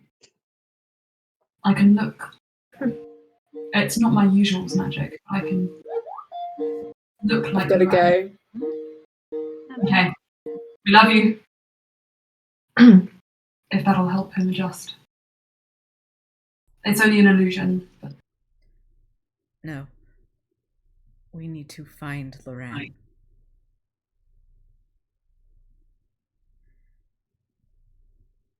I know you want to help.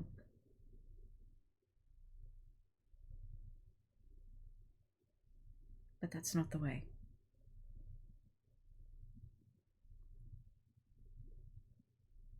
Crawl turns around at that and just says, let's speak to Cerellaras. Agreed. See if he can come up with a way to fix this.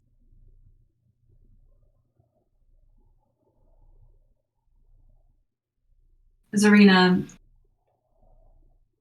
moves into your online, Alstaer. He's just breathing very heavily and still holding his face, but looking through his fingers. And Saraza joins her. Can he communicate at all? Through expression, but you can't understand.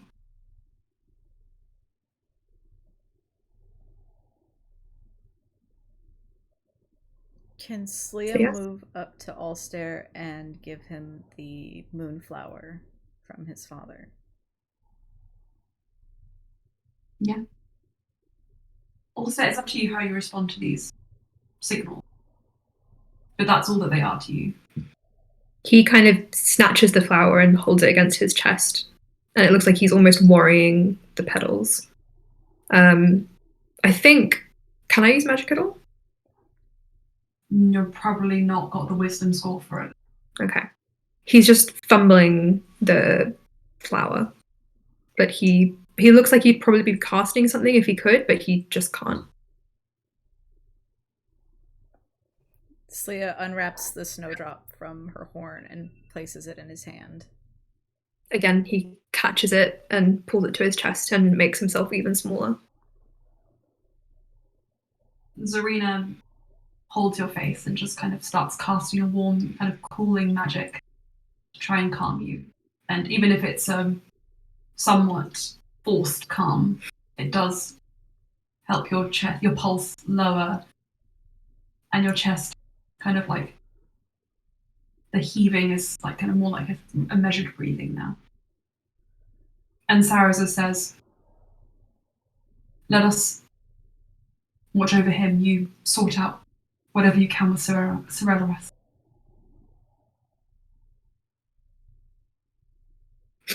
At that point, Slia is going to go off with Jaral and Karul to go and speak with Cerellaras. Lily, Cass, what are you guys doing? Georgie, you're muted. I think whilst Cass is... So you've got the wings round, which, by the way, do absolutely nothing unless someone was to attack us with a sword. It's just purely... I think Cass might cast... I'm just sort of seeing...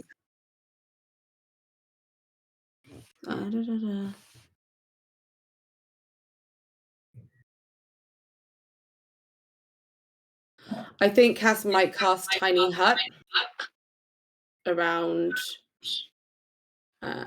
Brian, so that like no spells can... I know she like shouldn't really be casting too many spells, so she wants to do this.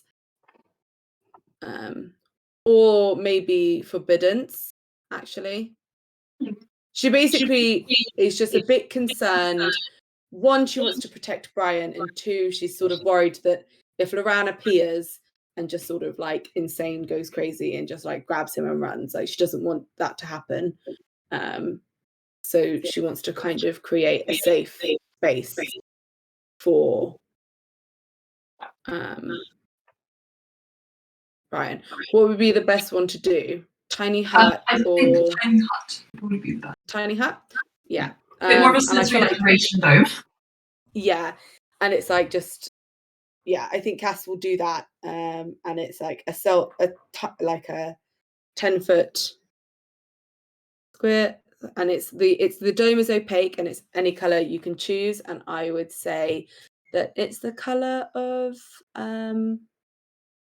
Brian's eyes. Do you act? Yeah, sure. I've gotten control of Karul again, guys. It's going to be a bit confusing. We're having a little moment.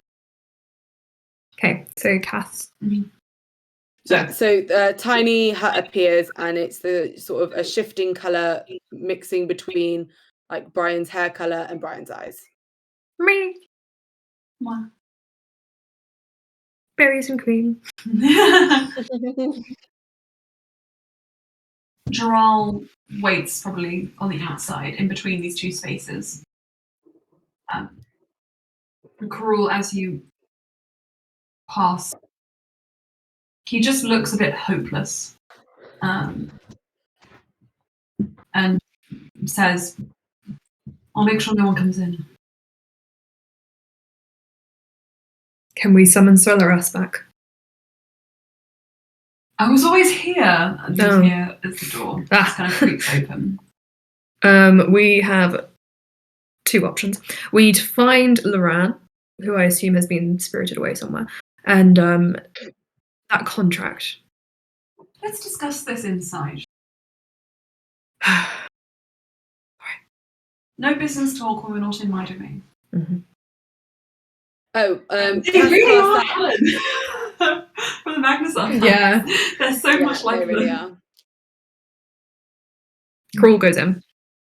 Bluey, Cass, Slia. Slia goes in. Yeah. Someone needs to stay with Cass. points at all. Cass is not moving. She is like wrapped around him and is like, nope, I'm not going fucking anywhere. I will say that Slia's expressions probably do match Geral's quite a bit. Is Jamal heading in with Karul or staying with Alstaer?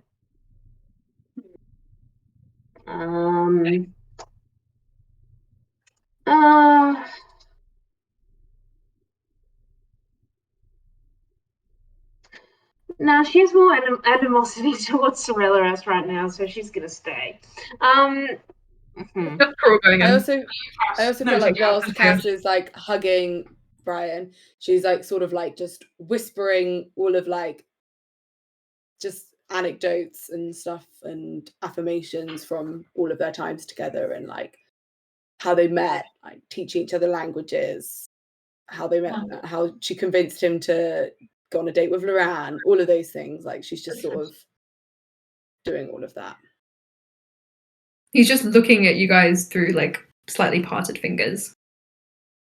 He looks a bit like an owl. If maybe at some point, I don't know how conveying that it's all is fine when she does this. She wants to like prop Brian's head up with something, a cloak. I assume he's on the ground or something. He's on the desk. Yeah, okay, yeah.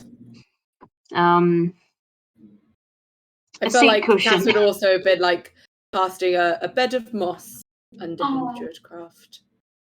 Huge happy. Well, as happy as you can be whilst basically feeble-minded. Yes. I want you to fix your cardigan. But it keeps falling! You're exposing yourself. I'm not. Shirt under here. Doesn't look like it. Who are you? There was hair. There was mermaid hair protecting. It's all good. What a good beard. Oh yeah. Oh yeah. It's good. Yeah. That's Oh, you should see when I have a hair tie, it's even better. I don't have one at the moment. There's a really good photo of me from the first campaign Aelin and I were ever in together. Around Christmas, I had my hair all tied up like that. Anyway. So you guys are watching over Alstair, protecting him, whispering anecdotes, propping him up. And it does seem like it's working to an extent to calm, along with all the magic that Zerino's pouring in. Slia, and Karul, the two of you follow Sorelaras, who sits down. Table is bare, except for, of course, a little pot of crackers, olives, and a contract written in Alstaer's hand. Crawl leans over it. So, you are correct. I am the agent of this whole situation. Mostly because, from what my understanding was, Dural is an ally of Alstaer, and he attacked you. Well, not to be a lawyer or anything, but Dural was under the Gaius curse when he did that. So, how much can really be said to be his fault? Was Elijah not once his ally? He cursed Dural.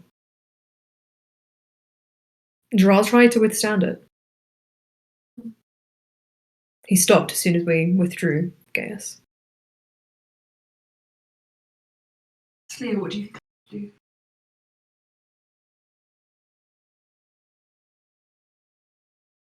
I'd have to pull a lot of strings to get those memories hidden away again.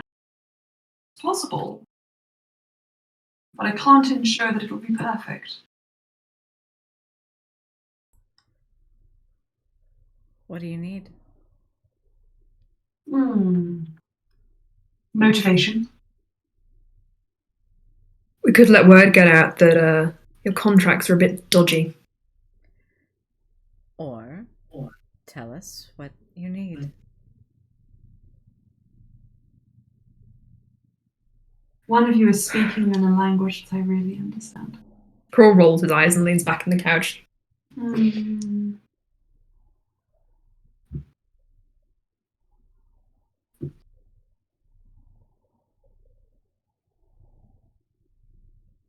I have pretty much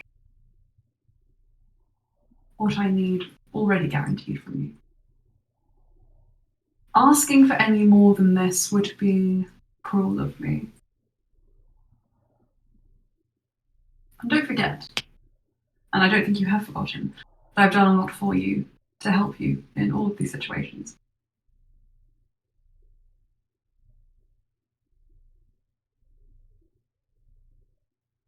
Quite a lot to ask, even for a friend. But you have done it We're still. not friends.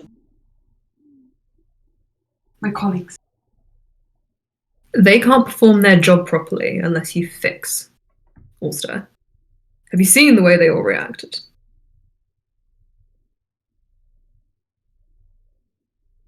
If you're colleagues, it will be in your best interest to assume that they can work effectively. I would love, considering that the contract is something I just preside over. I'm just intermediate. If I, say, take away the memories from the pool of resources that I have, Alstair's memories, that is, I am losing something which I am owed on a loophole, you see. So, if you can give me something else equal to the value of Alstair's mind, then I'll take it. Or equal to the value of his memories. I'll give you one of my memories.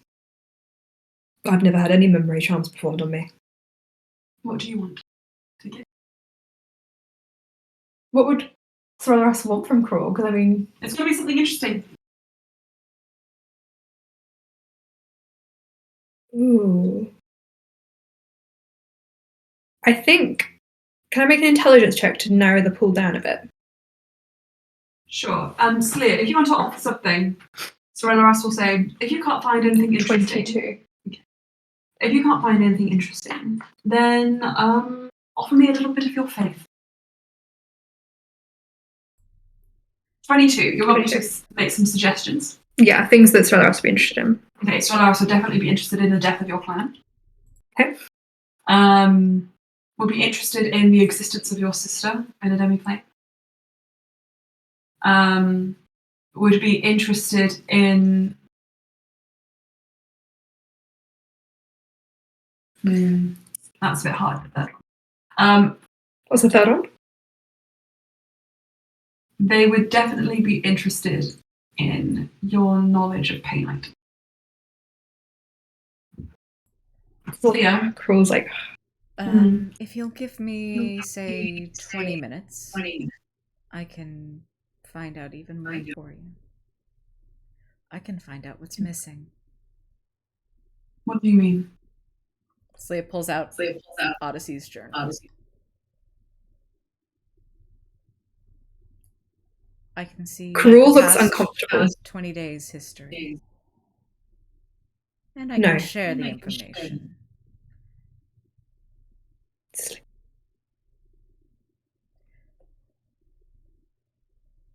Goodness, when I said a bit of your faith, I just meant the knowledge of one of your gods' existence, an expression of power, something to confirm that feeling of belonging. But if you want to offer me something tangible, I can work with that. No, we went through enough to get that. I'll give you my memories. Oh, I just said I would let you read it. Not that I'd let you keep it. You need to keep some cards close to your chest, Sleer. I can give them something they want. And I'm No skin off my back. wearing the cloak for them. And I need you both to ensure that it happens. Cruel kind of moved to put himself almost in front of Sleer. Take my memories of the murder of my clan. They don't serve me anyway. They serve me. You willing to risk falling into someone else's hands? It could happen. I can't make any promises that it won't happen in your lifetime still. I understand the risks. No one else knows the truth of that day, so if it comes to light, then it comes to light. I don't think I'm the one you have to convince. He looks at Sleer. Let me do it, Sleer. Candid is an apology to Alstaer. We don't know what will happen to this piece of your soul if parts of it are drawn away. It's not my soul, Sleer. It's my memories. I can't make any promises either. Just say your state is tied to Alstair's. Anything more that we risk fracturing you risks fracturing him. He's already fractured.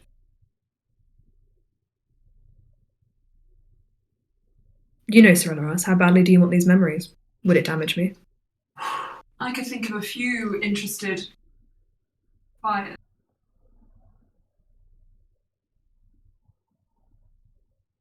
And how badly would it damage you? Well, Given you're spread quite thin. Given that you wrote the contract, you know the consequences. Some things have to be seen to be known. Most of the stuff that you bring to me is entirely new circumstance. I couldn't make any promises either way. But I am very interested in what you have to offer, both of you. It's only that I can think off the top of my head no less than 3 people who might be looking for information such as that, which Carol currently possesses. Yours is quite a broader net. I would have to establish a few connections before I took anything from you, Sleer. But I can take. The knowledge of the Star Martyr is very interesting. Certainly. I could maybe even set up a church or 2 to find the right kind of people. I like something like that. Don't be upset, my friends. Sorry, my colleagues. It's all business. Luran would probably understand. Shame he's not here to barter.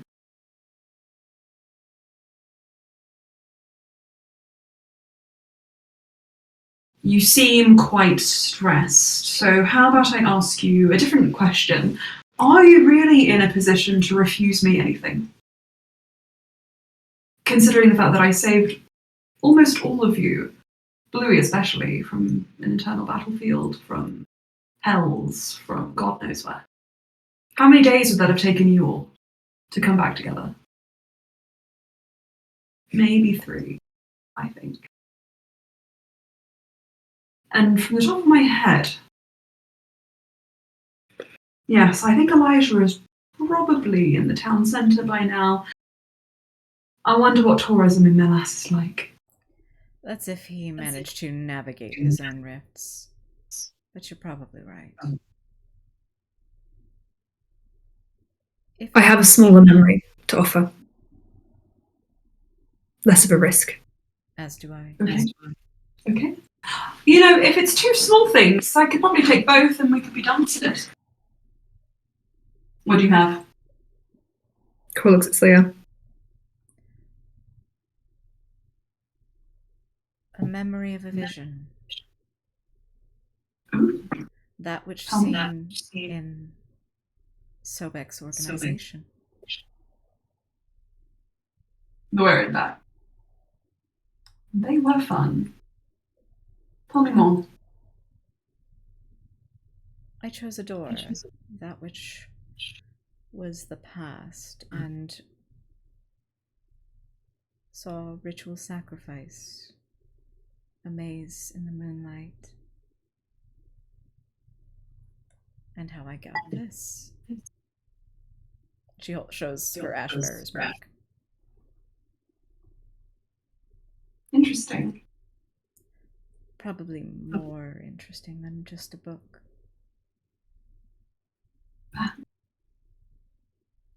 And Karul? Well, that sounds much more interesting than anything I could offer. He sits back. Do it. And he looks like he's changed his mind over whether or not he was going to give it up so easily.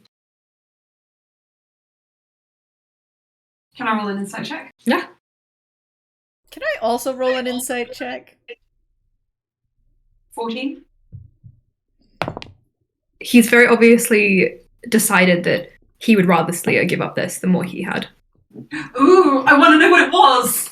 You know what it is. You know what it is. Slea's was 23.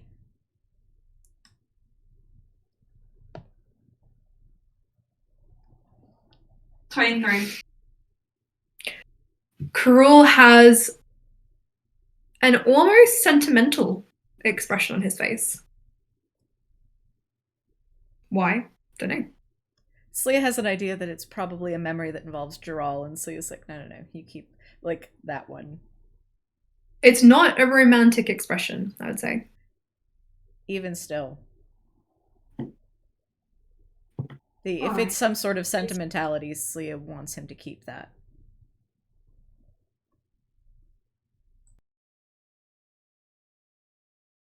Serena says, I'll restore his mind to how it was. He'll still remember all of this, but... Well, he can't get more deranged, can he? No. Now, Slea, let's take the wearing back.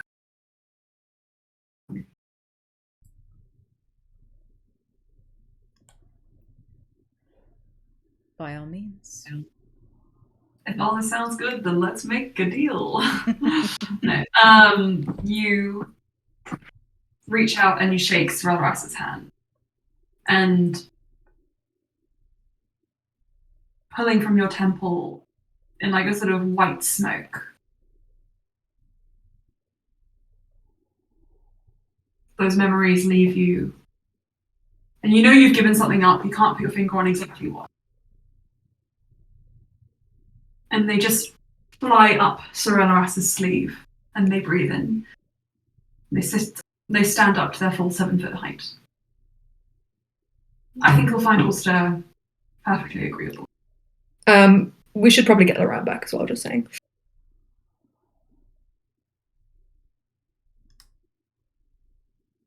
Go and see the spoils of your exchange. Right. Crow's not looking forward to seeing Alstaer when he realizes that Luran's not there. Opens the door. Everybody on the outside. Alstaer.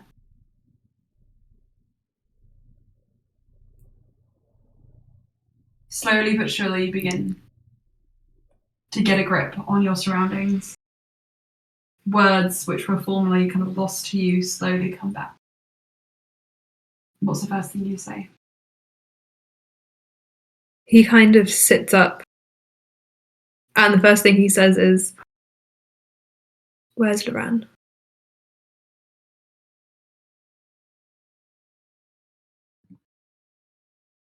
Cass will have helped Brian up and be like, "We're going to find him." Where did he go? We don't know. Droll just says, they tried to take you away. Also kind of looks over Cass and sees her condition. He looks over everyone. He's like, what happened? Bad things. Elijah? Yeah. The world? Yeah. Sarasa shakes his head and takes your shoulder, Cass, and looks at you both with a little more conviction than you had before, and he just says, not if we can help it. Also kind of gets to his feet. We need to get Luran back. At which point Saras's door opens. It's Leah.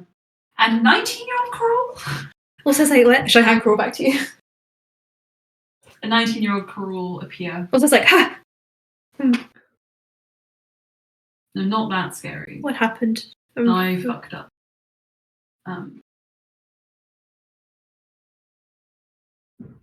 But Coral hangs back. It's Leah. Sarah's. As your exchange was promised, sitting up, present, and speaking.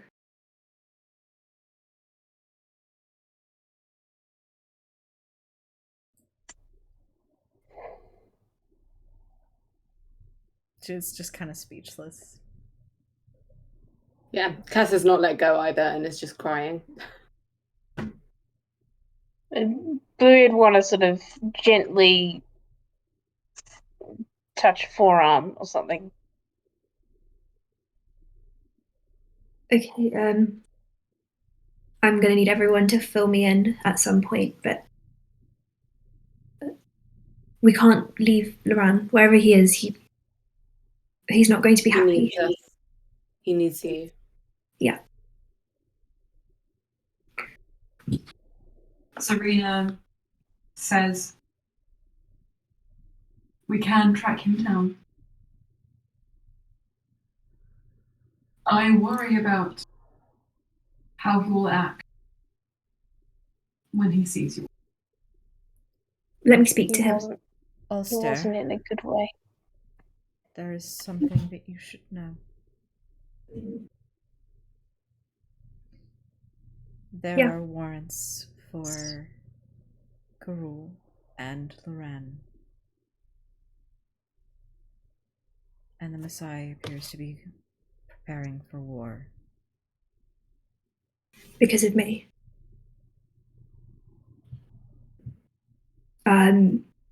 Tell them I'm fine. Someone.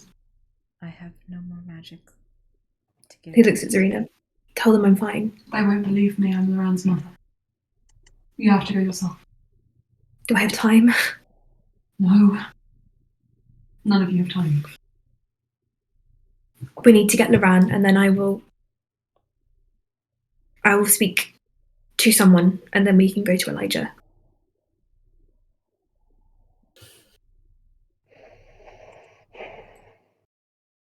Zarina says, I can maybe get you there, but teleportation magic it's gotten so wrong.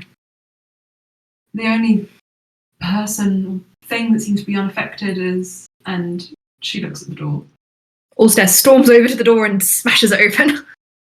Sorelleras is laid in array. Cass is at your side. A little shadow.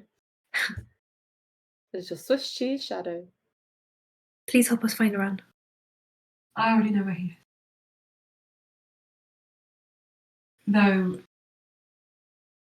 might be for the best if he isn't with you when you go to this. I don't care. Just take me to him. Well then, everybody, come on in. And I think as you all file into Sorelleras' mansion. Shall we stop there? I mean, I do have to do some work today. My boss is like, excuse me? I think that's so funny. Oh no! Oh no! Right, next week we're playing a weird time. We're doing the 13th in the evening. That's 10 days away. I know. 7:30. 7:30, yeah. And then the week after that, Lily and I are on Lily's course, and George, you're away. So, if possible, can we play the weekend, maybe? Yeah. The 21st in the evening.